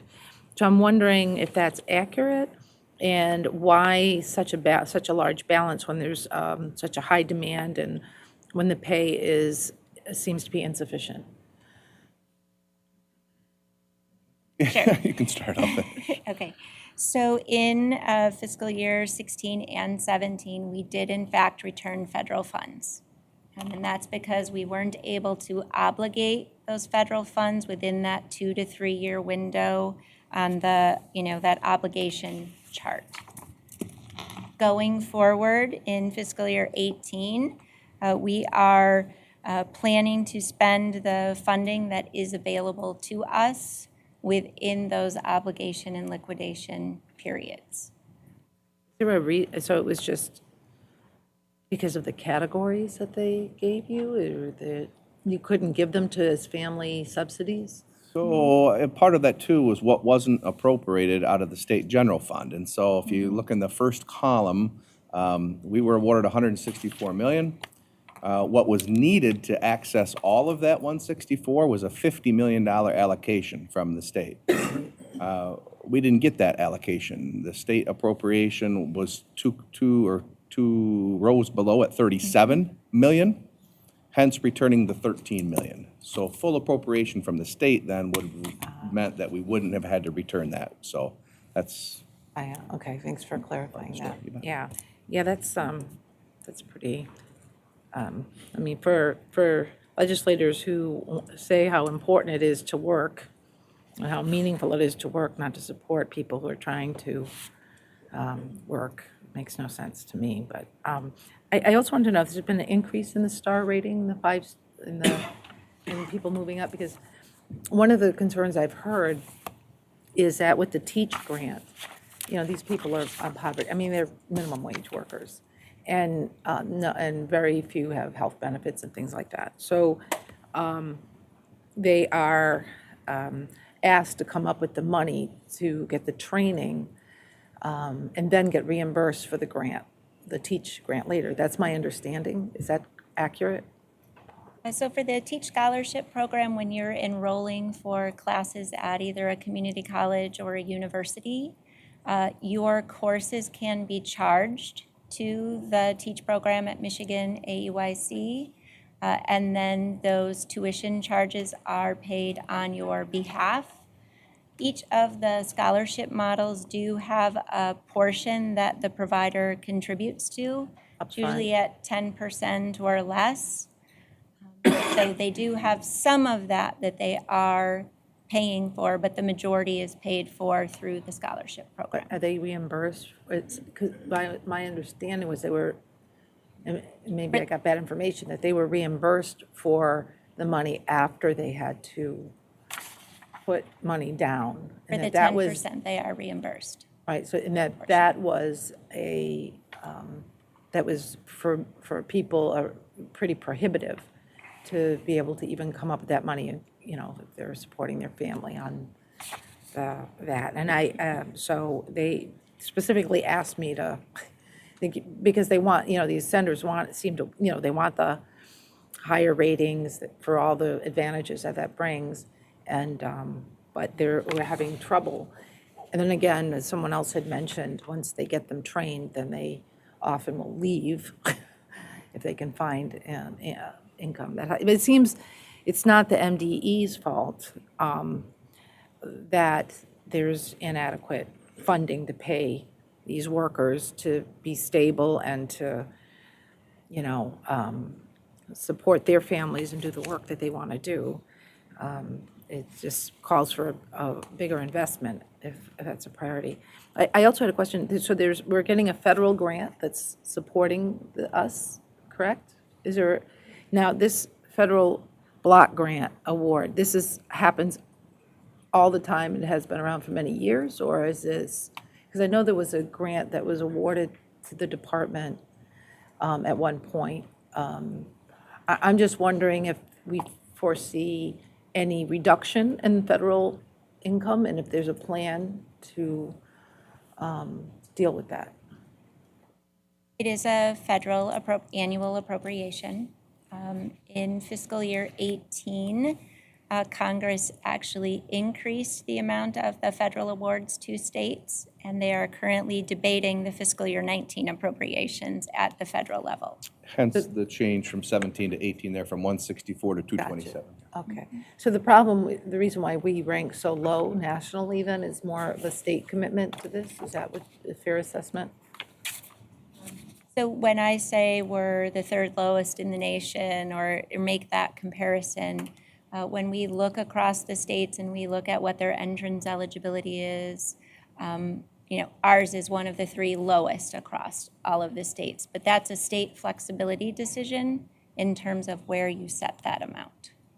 So, but other states, do they appropriate more than Michigan for childcare is what I would assume if they have they have more entrants that they're going to support that, but maybe that's. Some states do appropriate more general fund. Many states have waiting list. Michigan does not have a waiting list. So the caseload consensus slide where we're projecting and looking at cost per case is also taking into account that we're not trying to create a waiting list for families who are eligible for the program, whereas other states do have hundreds or thousands of children and families on waiting lists for the subsidy support. Thank you. Thank you very much. If there aren't any other questions or comments, I will thank Scott and Lisa for their presentation. And we will go on to our next agenda item, which is a presentation on teacher preparation requirements, clinical experiences, and core practices. For over 3 years, the Michigan Department of Education, in collaboration with Michigan stakeholders, has been working to improve the preparation of the educator workforce in Michigan. This is in direct alignment to Michigan's strategic plan for becoming a top 10 education state.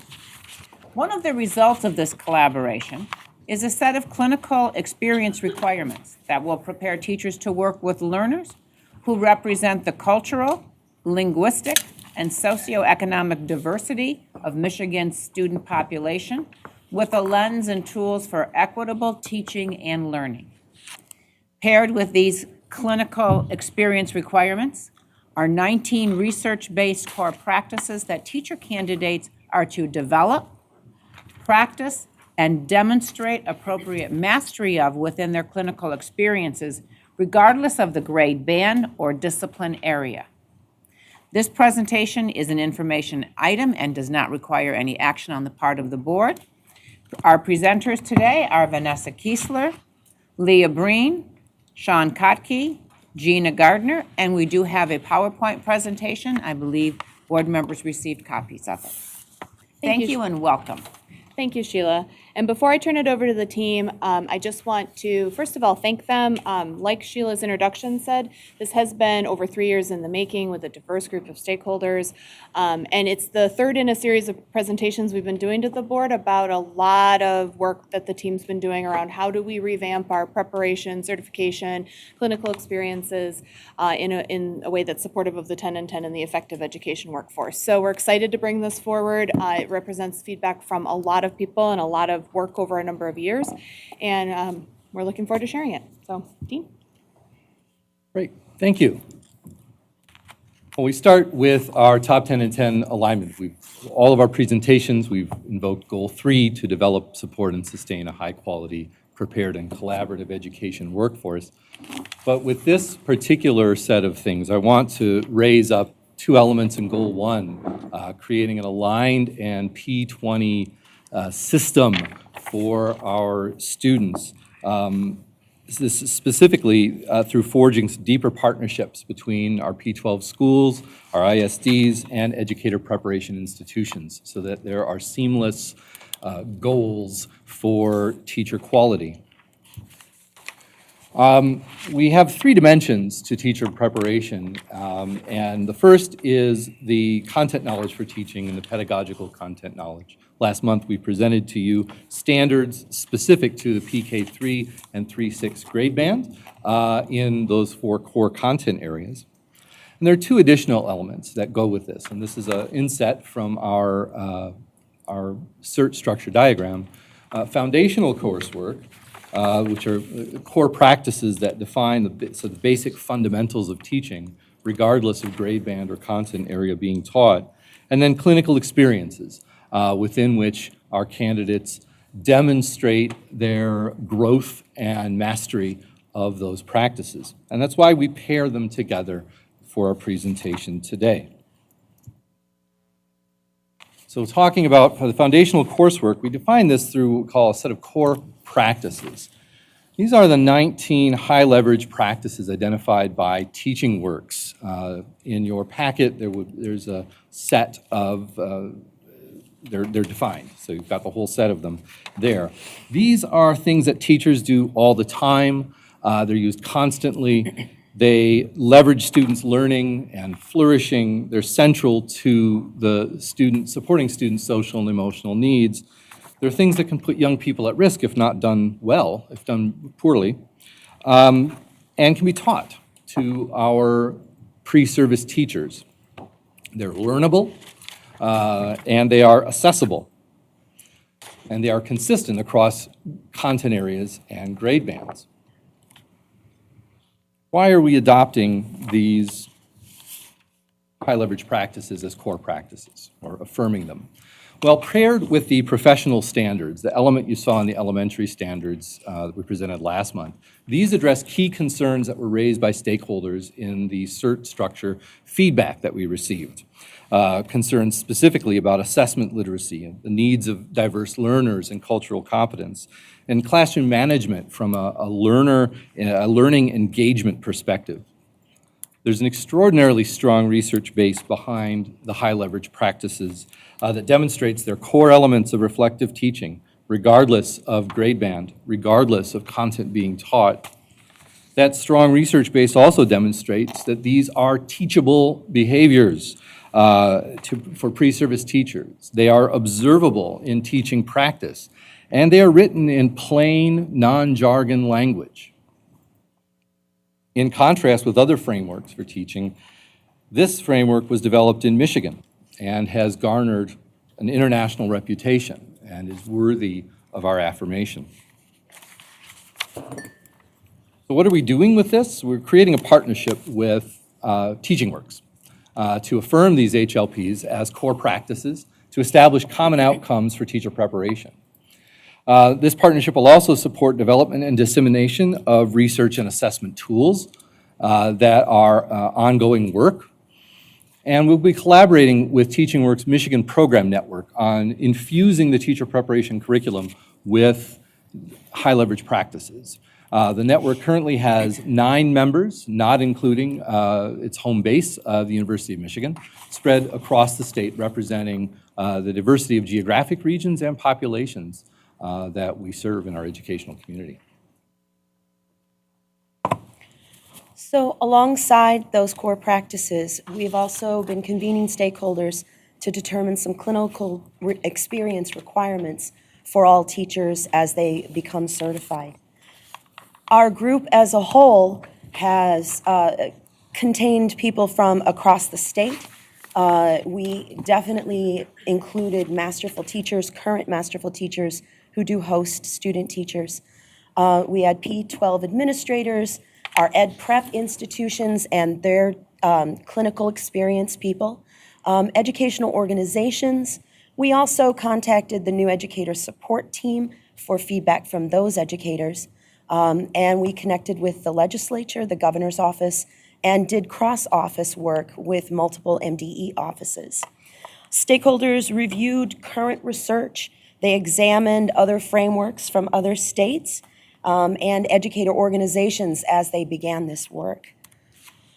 So we met 8 times over 6 months, and through that review of those national frameworks and current practices and research, they came up with the framework that you're going to see here. We made sure that we had key input from our PK-12 partners. We felt like because clinical experience happens in the PK-12 environment, their input was critical to this process. We also felt it was critical to make sure we engaged as many teachers as possible to make sure that they could give us feedback not only on their own preparation, but their experience with teacher candidates coming into their classrooms. So they created a clinical preparation vision that you see before us. And it essentially creates a vision of making sure that these candidates have intentional series of diverse and cohesive clinical experiences. We wanted to make sure that that was integrated with the preparation curriculum because the research really indicates that having a cohesive, connected curriculum with clinical experiences results in more experience for those teachers and quality experience for those teacher candidates. Also, we wanted to make sure that clinical experiences happen across the program on multiple points, in multiple settings, so that these candidates can engage with the learners who represent the cultural, linguistic, and socioeconomic diversity of Michigan's population. We wanted to make sure that it was set in a way that each EPP and K-12 partner could meet the needs of their constituents and their population in each of the geographic regions of the state. So what the clinical stakeholder group came up with is that they wanted to see 600 minimum clinical experience hours with children before certification occurs. This happens in 3 major phases. They designated an exploratory phase, which is kind of a place where they can explore possible career options, an apprenticeship phase, and an internship phase. And then they created a level of flexibility that could work depending on geographic region, areas of need, and need for our PK-12 partners.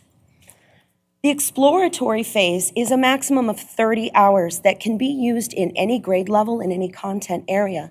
Most EPPs have an exploratory course that allows candidates to determine whether teaching is for them and what part of teaching really speaks to their soul, essentially, and which children do they want to work with, what areas do they want to work in. These exploratory hours allow them to observe in multiple classrooms, multiple buildings, multiple levels, multiple content areas so that they can get a feel for what they want to pursue. Once they make that determination, they move into the apprenticeship stage. And this is coursework and field experience that are connected so that they are able to see what's happening in their courses directly happening in classrooms with students and teachers. We have, the stakeholder group has determined that a minimum of 70 student contact hours should be required for this apprenticeship phase, that it should be co-constructed with the K-12 partners, and the mentor teachers that they choose should demonstrate exemplary teaching practices so that we know our candidates are learning these exemplary teaching practices. The apprenticeship activities, sorry, really quick, where the exploratory activities are a lot more observation, apprenticeship activities, we do expect that those are student contact hours. They're working with children, they're engaging with these students, they're co-planning with teachers, and observing masterful teaching in these areas. The internship, then, is what we currently know as student teaching. And what we have stated is the internship should be a minimum of 300 student contact hours within that 12 full-time weeks that is required in rule. The mentors for the internship must be credentialed in the area of candidate certification so that we know they're getting the best experience within their area of grade band and content. And it also must include opportunities for that candidate to do some solo or co-teaching. We're leaving the very specifics of how much that is to our EPPs and the K-12 partners because we want that to reflect the needs of the environments that these candidates go into. We have also created something called flex hours. Flex hours stretch between the apprenticeship and the internship, and they recognize some of the requests that we got from our P-12 partners regarding flexibility of what could be counted.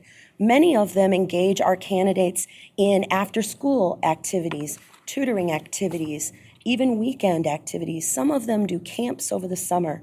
And we decided that if those were mitigated and they were supervised to where these candidates were learning, they should be available to be counted as student contact. So what we have determined is that there's a minimum of 200 hours that could be counted as flex hours, and it could happen either in the apprenticeship or the internship. These flex hours can be, as I said, after school, they can be tutoring, they can also be with the materials of practice, which the research has really indicated is quality work with materials that come directly from students, student data sets, student work samples, or quality examples of teaching and learning video on video. This also counts for some of the avatar work that some of our institutions have been creating to help candidates learn how to deal with specific situations. The flex hours also can be counted to add on pieces for initial preparation. The special education hours could not be touched. We have to maintain the hours that Mars has indicated.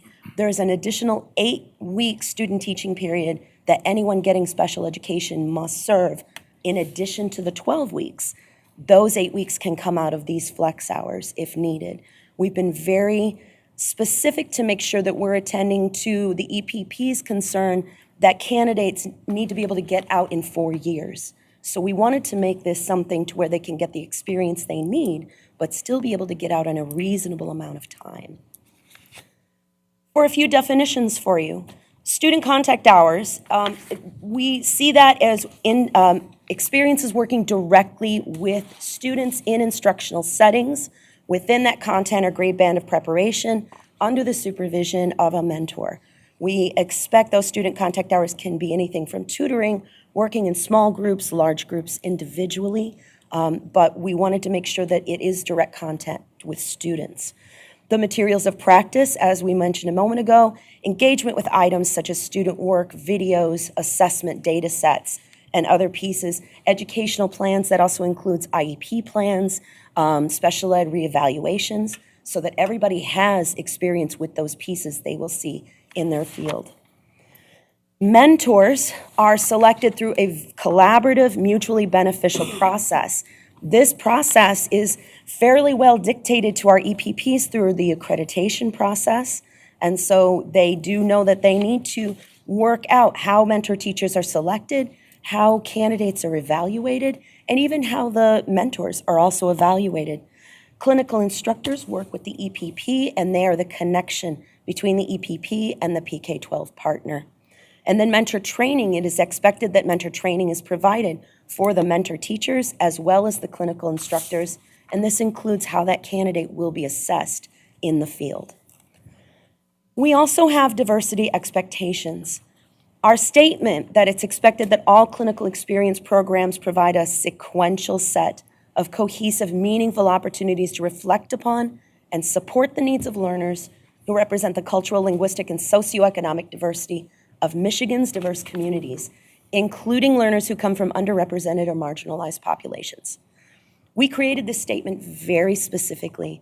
The last thing the stakeholder committee wanted is for an EPP to give a candidate a checklist of types of children and types of environments. We did not want that to happen. What we wanted them to do was meaningfully engage in looking at where candidates go and looking at the diversity that each of those contexts provide. Diversity is different across the regions of Michigan, so we wanted to give the flexibility that you could recognize the diversity within the communities around that, in that PK-12 system, or where that EPP exists. This allows for our EPPs in the UP to really look at what kinds of diversities occur in those buildings and areas. It could be cultural, it could be socioeconomic, it could also be ability diversity. So we're really encouraging them to take a look at what is the diversity of those environments and make sure that candidates have opportunities to work with many different types of students without creating a checklist. Finally, for adding endorsements, we have a couple of tiers going on. Candidates in their initial preparation can also add an additional content area or grade band endorsement. What the committee determined is that for initial preparation, they would want to see 30 additional student contact hours for additional content. So if they're PK3 and then they're adding a math specialization to their PK3 that already has intensive math, they would need another 30 student contact hours in math classrooms working with math in that age range. If they wanted to start with PK3 and add the 3-6, we would really want them to get 50 student contact hours in that additional age range, because pedagogy is different as you move through the age ranges and grade levels. So we want to make sure that they have time in those environments and get experience in those areas. For special education, again, that didn't get touched. Initial preparation, special ed has to have an additional 8 weeks on top of the 12 weeks of student teaching. Once teachers are already certified, we used a similar framework, but our PK-12 partners really wanted us to kind of divide those teachers into 2 groups. Early teachers that are just out of their preparation program are very close to teacher candidates, so they wanted to maintain those hours there. But for teachers who have been in the field for more than a couple of years and have demonstrated exemplary teaching, they wanted some flexibility for those hours, and they wanted opportunities to be able to place teachers in those classrooms under permit as they were taking programs to learn that content area or grade level and count those permitted hours. And we gave that flexibility to our PK-12 partners because they know their candidates, they know their teachers. Our principals and superintendents at the table did. And they wanted to be able to use their own expertise in this process in connection with the EPP. And again, the special ed requirements for experienced teachers, it's 180 hours that they must have in that area of certification. And we weren't able to change that at all. And so these are our clinical experience requirements. Thank you so much for your time. Sheila? Tom? Questions? Yeah, Comments? I have some questions. On the members, how many were teachers, current teachers? We had 2 current teachers on our committee that were 29? present out of 12. On that list, I thought I read 29 people. Yeah, well, out of each meeting had about 12, I'm sorry, there were about 29 in the whole group, and then each meeting, we had generally 12 who could show up. Okay. And then we had one teacher who was at every single meeting in person, and the other teacher who was able to come to some meetings and then attend the rest of them virtually. We also brought it to a new educator support team for feedback, and that's a teacher support group out of Hazlitt.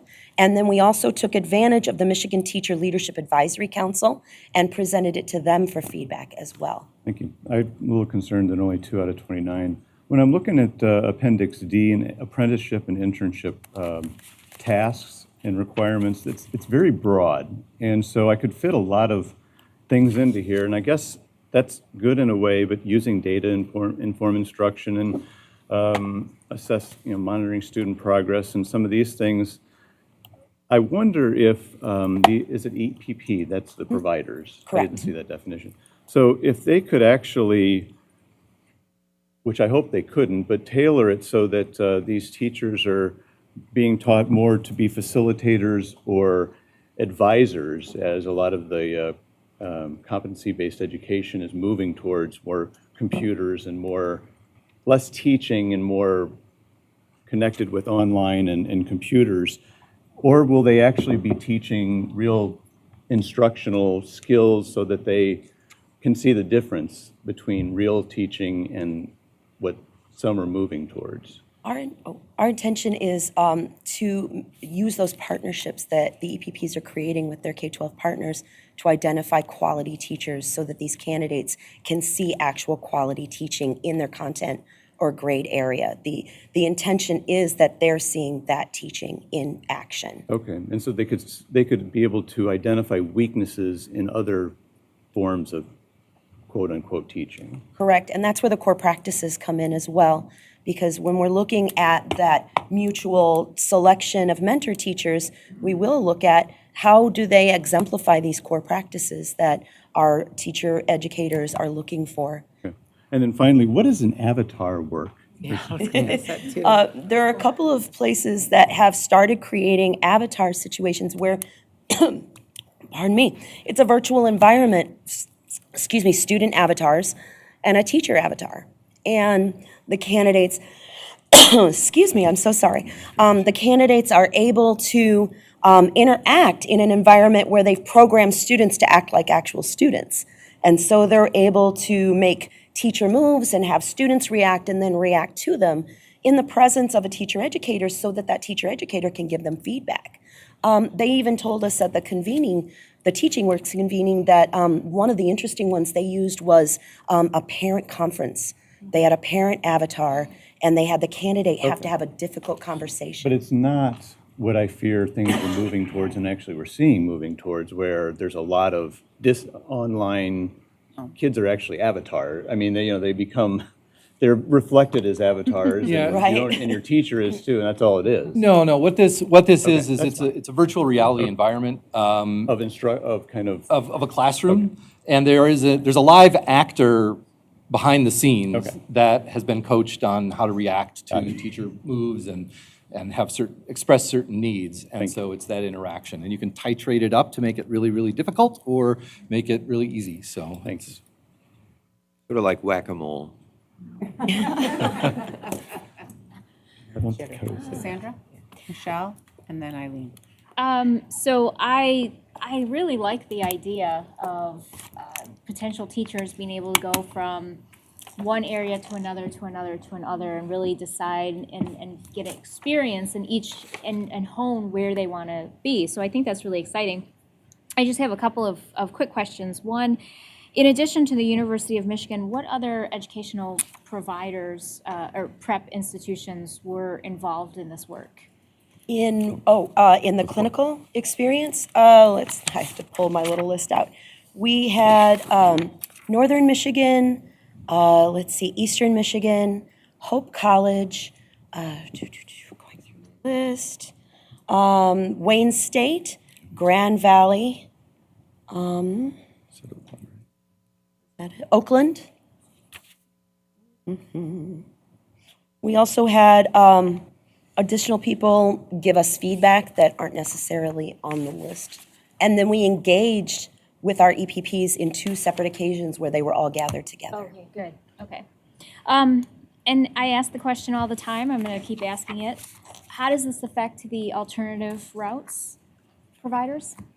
This is specifically, we have looked at it for traditional routes because the alternative routes, they're in the classroom with kids from day one as they're getting their training. So they exceed the minimum hours within the first few weeks to month of being in place.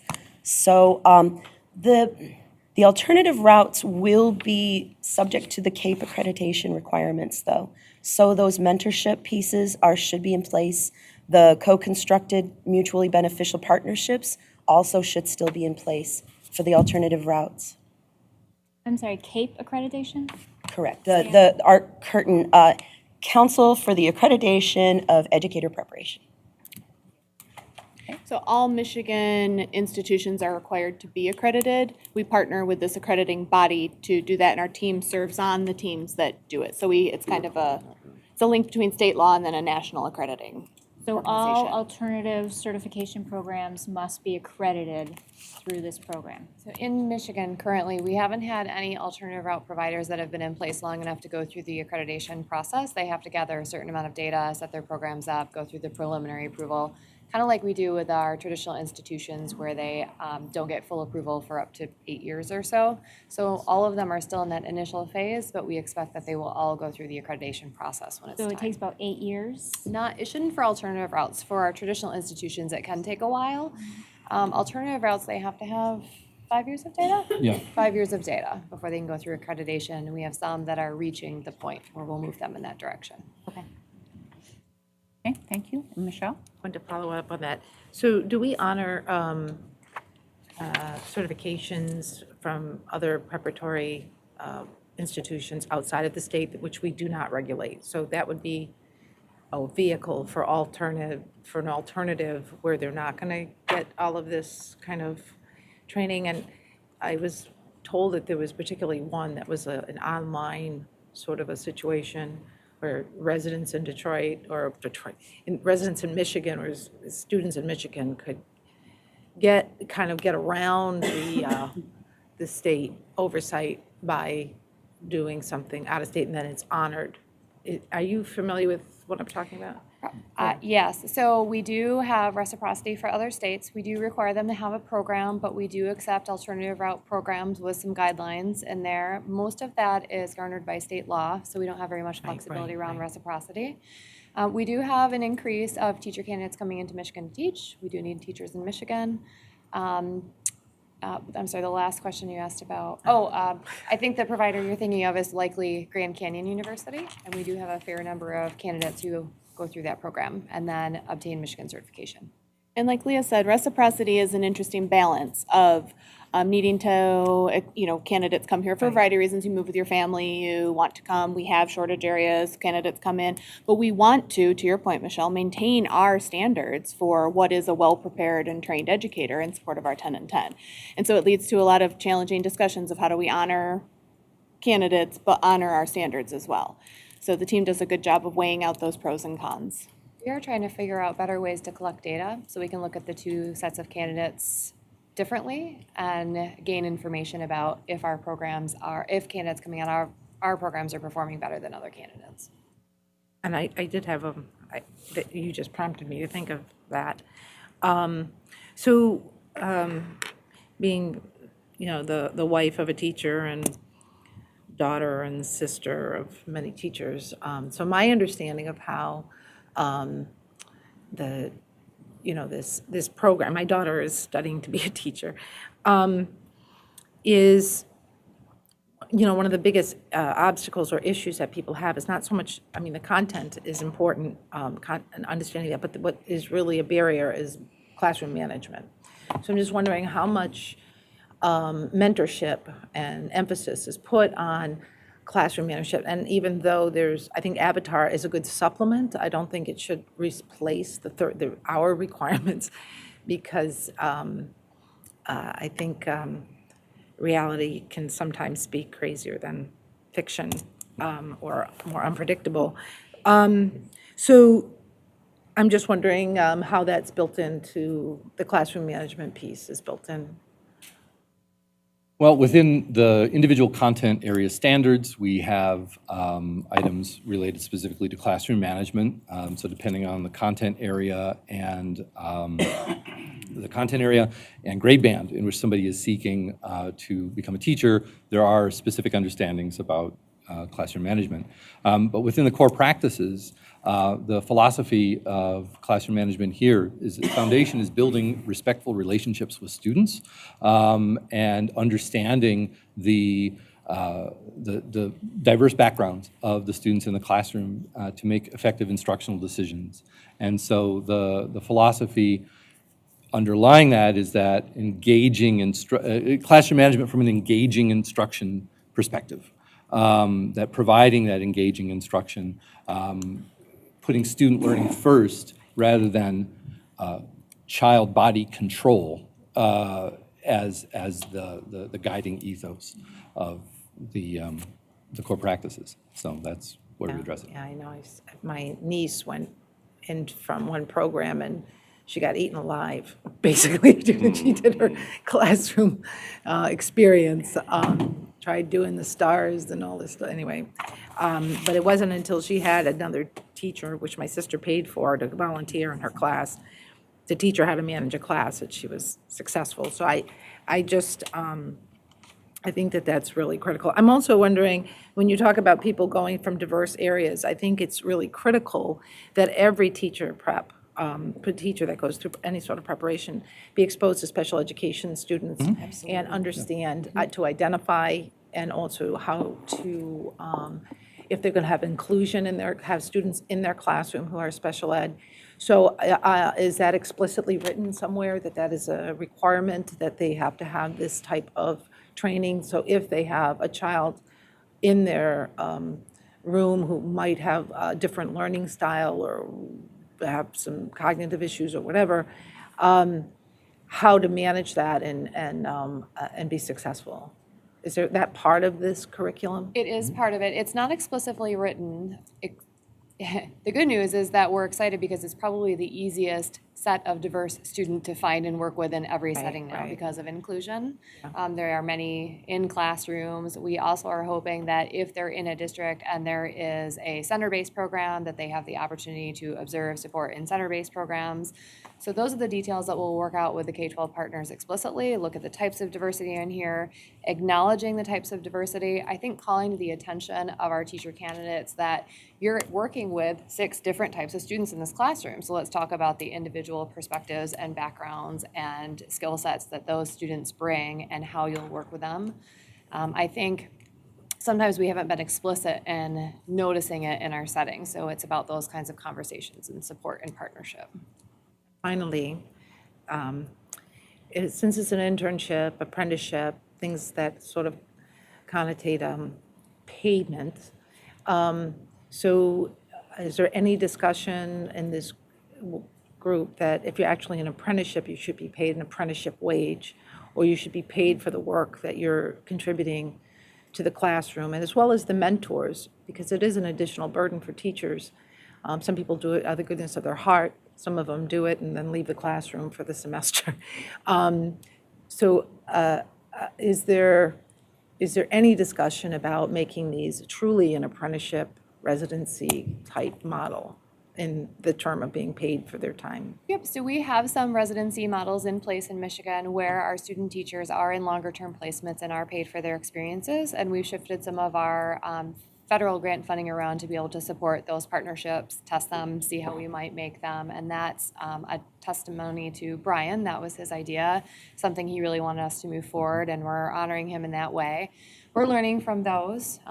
We have always encouraged everybody to get paid for everything, and we don't have any practices in place that prohibit it. And so when we do receive questions, we say that certainly student teachers can be paid for their experiences, paid substitute positions can be used for these mentorship and, these apprenticeship hours. So what we don't have is money to help support the payment of them. Yeah, other than our kind of experimental pilot programs we're trying right now. Okay, thank you. Very good. Thank you. Eileen?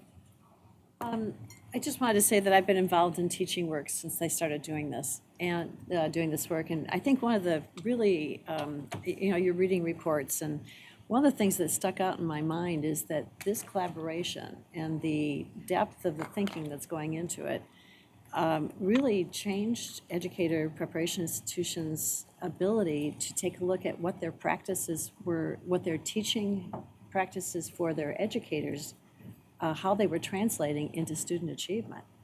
And our kids have grown, so we have iPads, we have iPhones, we have families that can't support their children the way that some others do. So it's absolutely vital that this take place, and that I think that the chance of success for any teacher candidate who goes through this now is so much higher than the way that we've been approaching it in years past. And I'm thrilled that this partnership is going on. Thank you. Thank you. Laura? Thank you. Putting on my hat as a mentor teacher and clinical instructor at Western Michigan University in the College of Ed, on that mentor slide, it mentioned including assessment training for evaluation of candidates, which definitely is important. But I think even more important is training and coaching for the teachers, coaching of the candidates in conversations about data, in self-reflection, examining their practices, examining the why behind why we do what we do. I think that's vital. That's a really critical component of a mentor teacher, that they be given that training. Absolutely. We had constituents from Wayne State who are using that kind of coaching model to train their clinical educators, and they were a very strong voice in the conversation. And we do indicate some coaching pieces in the larger document too. Thank you. And then finally, Dr. Z? The 19 practices or so, now this is only Michigan's insight, I guess. Are these expected of the alternate route programs, or are they enshrined or used in some other way that influences other programs as well? So currently, the law is pretty explicit about how alternative route providers receive their certification, and this is not a required component of receiving their certification.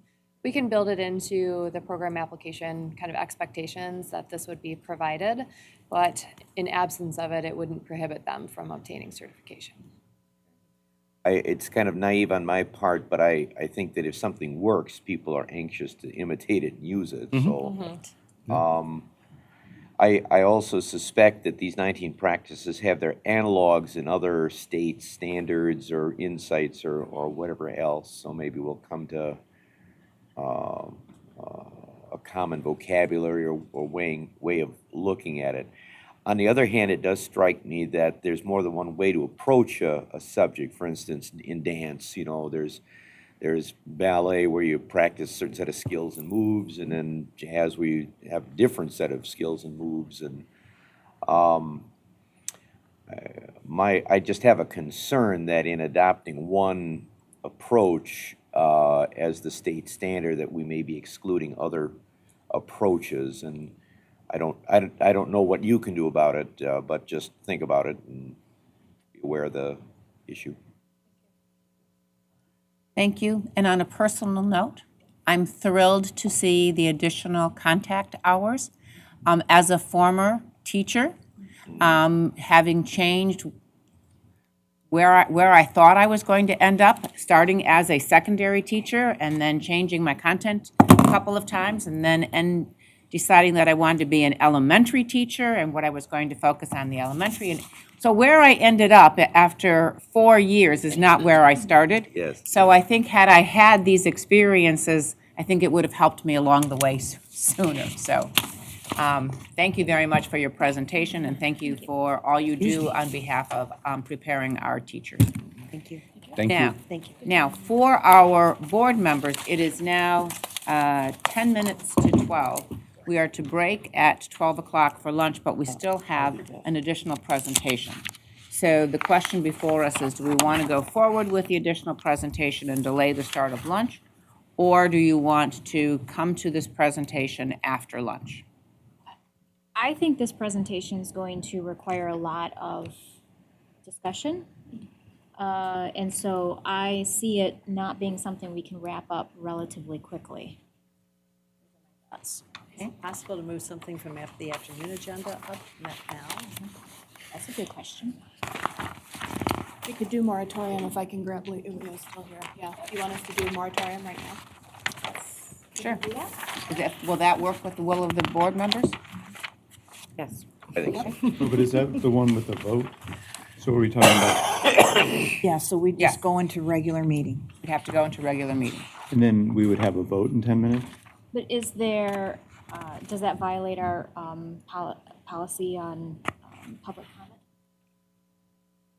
Can we do Or the other presentation option now would- and vote pardon me? later? Yeah, Presentation now and presentation vote now. during Presentation and do regular the vote. meeting? Okay. We could do that. Yeah. Possibly. Yeah. Okay. I would think that's fine. We need to move, do we have to formally move to the, We'd have to adjust the agenda. That wouldn't hurt. Yeah. So I we should take, move- so we should take a vote to adjust the agenda. I move that we amend the agenda to move item 11K? 11K up to the morning session. Support. Discussion?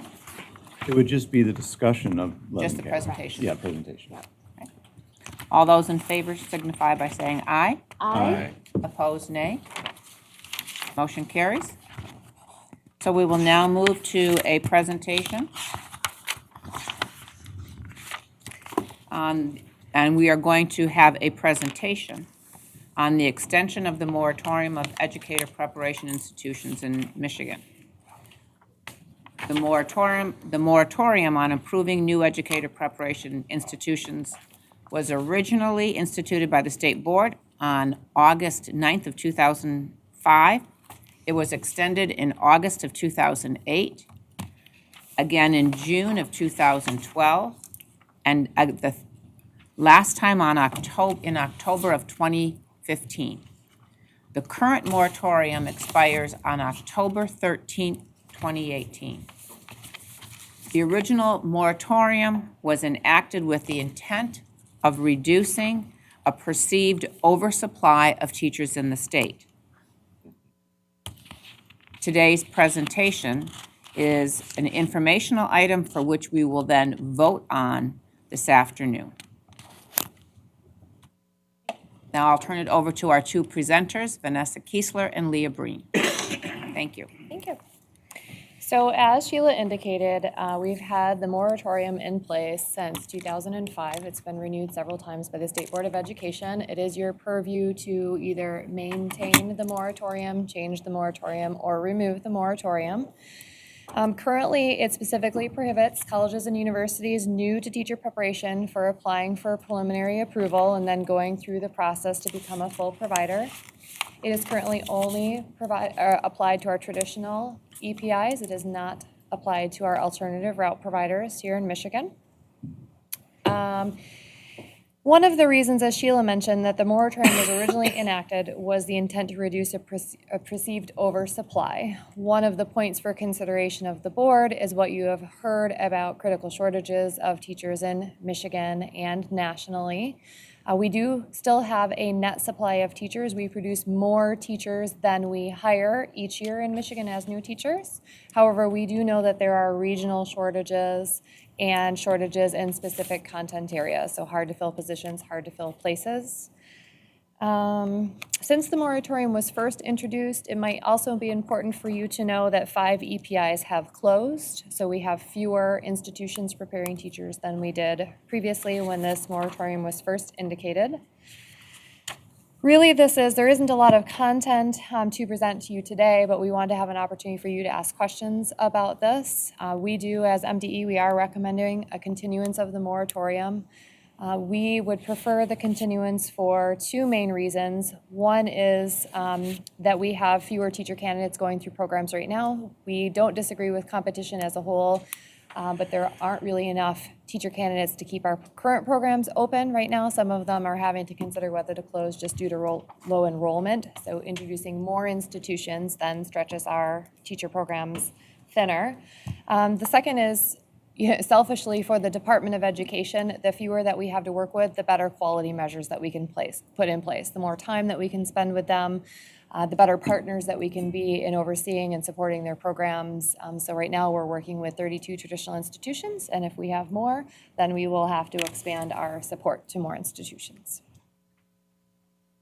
Just to build on what Leah said, as you know, we brought to you the last 3 months a number of changes that really affect preparation institutions first. So cert structure changes, program changes, and then these clinical experiences. And like the presentation right before really highlighted, we do a great deal of in-depth technical assistance with each EPI and their K-12 partners to make sure these programs are built to meet the needs of the candidates and ultimately of the students they're serving. So the ability of us to do that deep technical assistance with the new requirements is very important and very key to our accomplishing our 10 and 10 goals. So just thinking about focusing on increasing quality and onboarding the practices we have with who we have versus onboarding new programs. And like Leah said, when new programs come on board, it's about 8 years before they go through accreditation. There's an understanding that there's a lot of development. So it doesn't even immediately help with the new supply problem because it's years before those programs are ready to graduate any candidates anyway. So that's our rationale for extending the moratorium. And we'll turn it back to you, Sheila, for discussion. Okay, thank you. We have questions by Cassandra, Dr. Z. So a few questions. Does the department have any recommendations regarding the alternative routes? Should we amend this to include that? So we had a lot of discussion about that internally. On one hand, yes, because onboarding new providers of any kind is time intensive and challenging, and those reasons stand. On the other hand, no, because some of the shortage areas, some alternate routes are developed specifically to meet shortage areas, shortage regions, shortage situations, and retaining that flexibility seems potentially important. And also, there is a lot of alternate routes are important to other decision makers in the state. So we want to understand that that's an important, that kind of competition through that element is important. And again, we know that they meet these aspects. Pragmatically, we don't have the same type of, yes, those are our basic two reasons. So we went back and forth as well on this one. Do you do the same level of onboarding for an alternative route program as you do for a typical? Do not. It does take the team a decent amount of time to walk them through the application, what's required, do the technical assistance. But as Leah mentioned in the presentation before, a lot of what alternate routes have to, all of it is prescribed in legislation. So we don't have as much flexibility as we do with our EPIs to add, subtract, whatever, but it does take the team a lot of time to get the ones on board. So that is potentially an argument in favor, but potentially an argument against as well. So. And how many alternative route programs do we have? We have 7 alternative routes that prepare teachers and 2 that prepare school administrators. We have had others that have opened and then closed. And do we anticipate any additional ones coming up? We've had actually, I think 2 or 3 just this year. And there are certainly others that could be eligible. One of the requirements is that they're based on a national a program that has demonstrated effectiveness on a national level, and there are certainly other large providers out there that have not yet applied in Michigan. In full disclosure as well, the last time that I was at the table discussing the moratorium, the board specifically asked that if we had other institutions that were interested in becoming APPs, that you be notified, and we have had 2 over time expressed interest, and those are Davenport, who is currently an alternative route provider. They have expressed interest in becoming a traditional university or college university provider. And Hillsdale, who had a program and closed their program, is looking potentially to reopen a preparation program. Okay, thank you. Dr. Z? Historically, Michigan has been an exporter of teachers. And that is good for many people. The people who come from other states to get trained here, the states in which they eventually wind up. It's also good for our own state institutions like Michigan State and University of Michigan, which become national leaders as opposed to merely state or regional leaders. And occasionally there are new or innovative approaches which an institution may wish to establish here, but if our laws are restrictive or prescriptive, too prescriptive, then that tends to discourage that. So it does seem to me that it would be in the interest of the common good to be unafraid of teacher overage in the confidence that if we're turning out a quality product, we can export them. Further, there are other teacher programs, Hillsdale, a good example, Concordia University in Ann Arbor, which have traditionally prepared teachers for national constituency, the vast majority of which don't end up in Michigan. So, again, I think there are we can narrowly see ourselves as running a tight system, or we can see ourselves as facilitating private investment in a public good.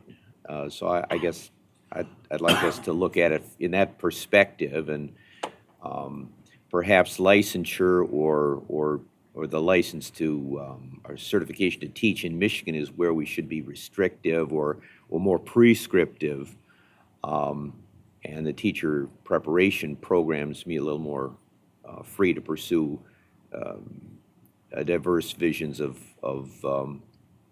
quality and educational philosophy. Thank you, Tom, and then I wanted to make sure I understood what you said. We don't have a teacher shortage now, nor do we expect one in the future. Is that right? Kind of. Right now, we still produce more teachers than are employed each year in Michigan as new teachers. However, we know that certain school districts and areas of the state have difficulty, so the UP is a great example. We don't have enough teachers who want to go work in the UP, and we know that in certain content areas we don't have enough teachers. Special education is always an example of that. So we would like more teachers in the pool for certain. And then, so I would just think that maybe more choices would mean more candidates would maybe gravitate towards something. So I just, gravitate towards going into it, but maybe they wanted, whether it's location or expertise of that particular institution or whatever it is that they, so I would tend to lean towards, and just in general, I'm not somebody that likes to restrict competition anyway. The other part to call out that you jogged my memory, thank you, Tom, is that while, like Leah is trying to draw a very careful distinction here between we still produce more than we see hired, but we export, or they go somewhere, or there are shortages, but we also see a decline in the number of candidates going into programs. So I think our bigger point is the moratorium, we can do what you vote on for the moratorium, but our bigger point, we want to draw attention to the need to recruit teachers into the profession, period. We need candidates going to educator prep programs, and that's one of our strategic plan arms. Some of the shortages might be coming, and almost every EPI, EPP reports that, they're seeing a drop in candidates, they're seeing fewer. We talked about at the board table a lot, all the reasons that there might be a lack of candidates entering education. So again, to your point, if we lift the moratorium, let's say, and we have all these choices, but we don't have anybody to take advantage of the choices, we have to keep talking about, it's not going to be directly addressed by this decision, but I want to just take this time at the board table to keep talking about how do we get more of our young people interested in teaching? We have to solve that as well. Thank you, because I was looking at the research recently from 2010-11 to I believe it was 15-16, Michigan itself saw a 57% drop in kids going into education, which then impacts the teacher prep programs. Sorry, Michelle. Right. Yeah, I was going to say the same thing, and we've had all these closures because I assume they couldn't get enough candidates to come. So I'm wondering if we sort of dilute the market with more providers, if it would make it more unstable or more difficult for the other institutions to stay afloat. I don't know. It's just something to consider. Although I'm wondering, with the baby boomer, and I am assuming there's going to be a lot of people leaving the profession, I know a lot have already, if there'll be a need. I mean, so nobody's coming in, and yet there's going to be a need. And I was also wondering if there can be accreditation for selective areas like special education. You can be accredited in teaching, special ed teachers are accredited in science and math or whatever. And if to hopefully increase maybe the numbers where it's actually needed instead of accrediting a full-blown any subject program. So I just throw that. Yeah, that is certainly within the board's purview. We would ask if the board decides to vote on a selective moratorium that we be given some time to come back to you with a process for what that might look like. We don't have that for you today, so that is one of your options on the table, but we would couple it with a short-term extension of the status quo so that we could. We haven't had to have a new institution apply, obviously, in 15 years, so we'd like to resurface our materials and supports and figure out the best way to do that work if the board did lift the moratorium. So was there another question? Yes, Sorry, Eileen? Okay. Yes, I would also say, in response to Dr. Z's concerns, I'm pulled by Davenport, which is now doing alternate certification, because to have them have a traditional program makes a lot of sense. It's a cross-pollination process that I think could benefit teachers dramatically. And Hillsdale certainly did have its own program before. I was on the board. I don't know if you were when that all blew up. But I think that we've moved so dramatically in the field. It's very different now to be a traditional EPI than it was before.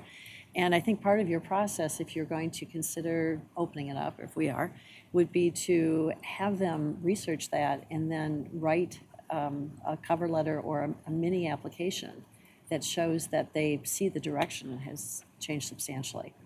There's no point in having them come in under the illusion that, for example, Teaching Works doesn't exist. And the staffing that it takes to do this well, the number of people is pretty significant. I mean, it's that way anyway, and now we're talking about really digging into outcomes for children, translating into preparing teachers, which is the best way of all to do it. So I'd be very thoughtful about how we say to them, yes, but not last year's teachers or 3 years ago.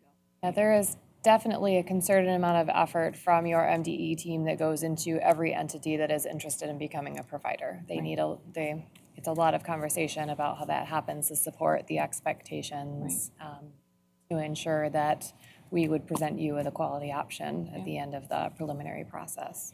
To build on what Leah just said, when you think about it from the candidate perspective, attending a very small program with only, a couple faculty or not a lot of resources from the university, with the breadth of what that candidate is expected to be able to do when they're done is something to consider. So maybe, I'm sorry, I couldn't stand it. Maybe partnering, maybe Hillsdale could partner with Grand Valley in some of this. Maybe there's another way of looking at it. There's nothing that prohibits them from doing that currently. So they could certainly establish cooperative partnerships right now. Okay, thanks. So to recapture what will be before the board in the afternoon, the recommendation from the department up for vote is that we extend the moratorium as is. If you don't do that, your options include lift the moratorium entirely or apply a selective moratorium. In both cases, like I said, just preempting, we would at that point ask that you extend the moratorium for 3 months. 3 months, we say tentatively. 3 months so that we could, like Leah said, at a minimum, go back and to Eileen's point, get out the old application materials, which now need to be updated to reflect, can you provide a program that meets all these standards and all these pieces that we've been going through? Or if it's a selective moratorium, to come back with a recommendation on selective to whom and how would we do that. So if you do anything other than extend the moratorium, we are asking for a follow-up of a short-term extension so we can do some additional work to meet the board's needs. Okay. Thank you very much, Vanessa and Leah. And board, we will be revisiting this afternoon. It is now 12:10, and is 15 minutes enough time for lunch? Can we be back here by 1 o'clock to start with the afternoon meeting and public comment? Will that work? Okay, very good. Thank you very much.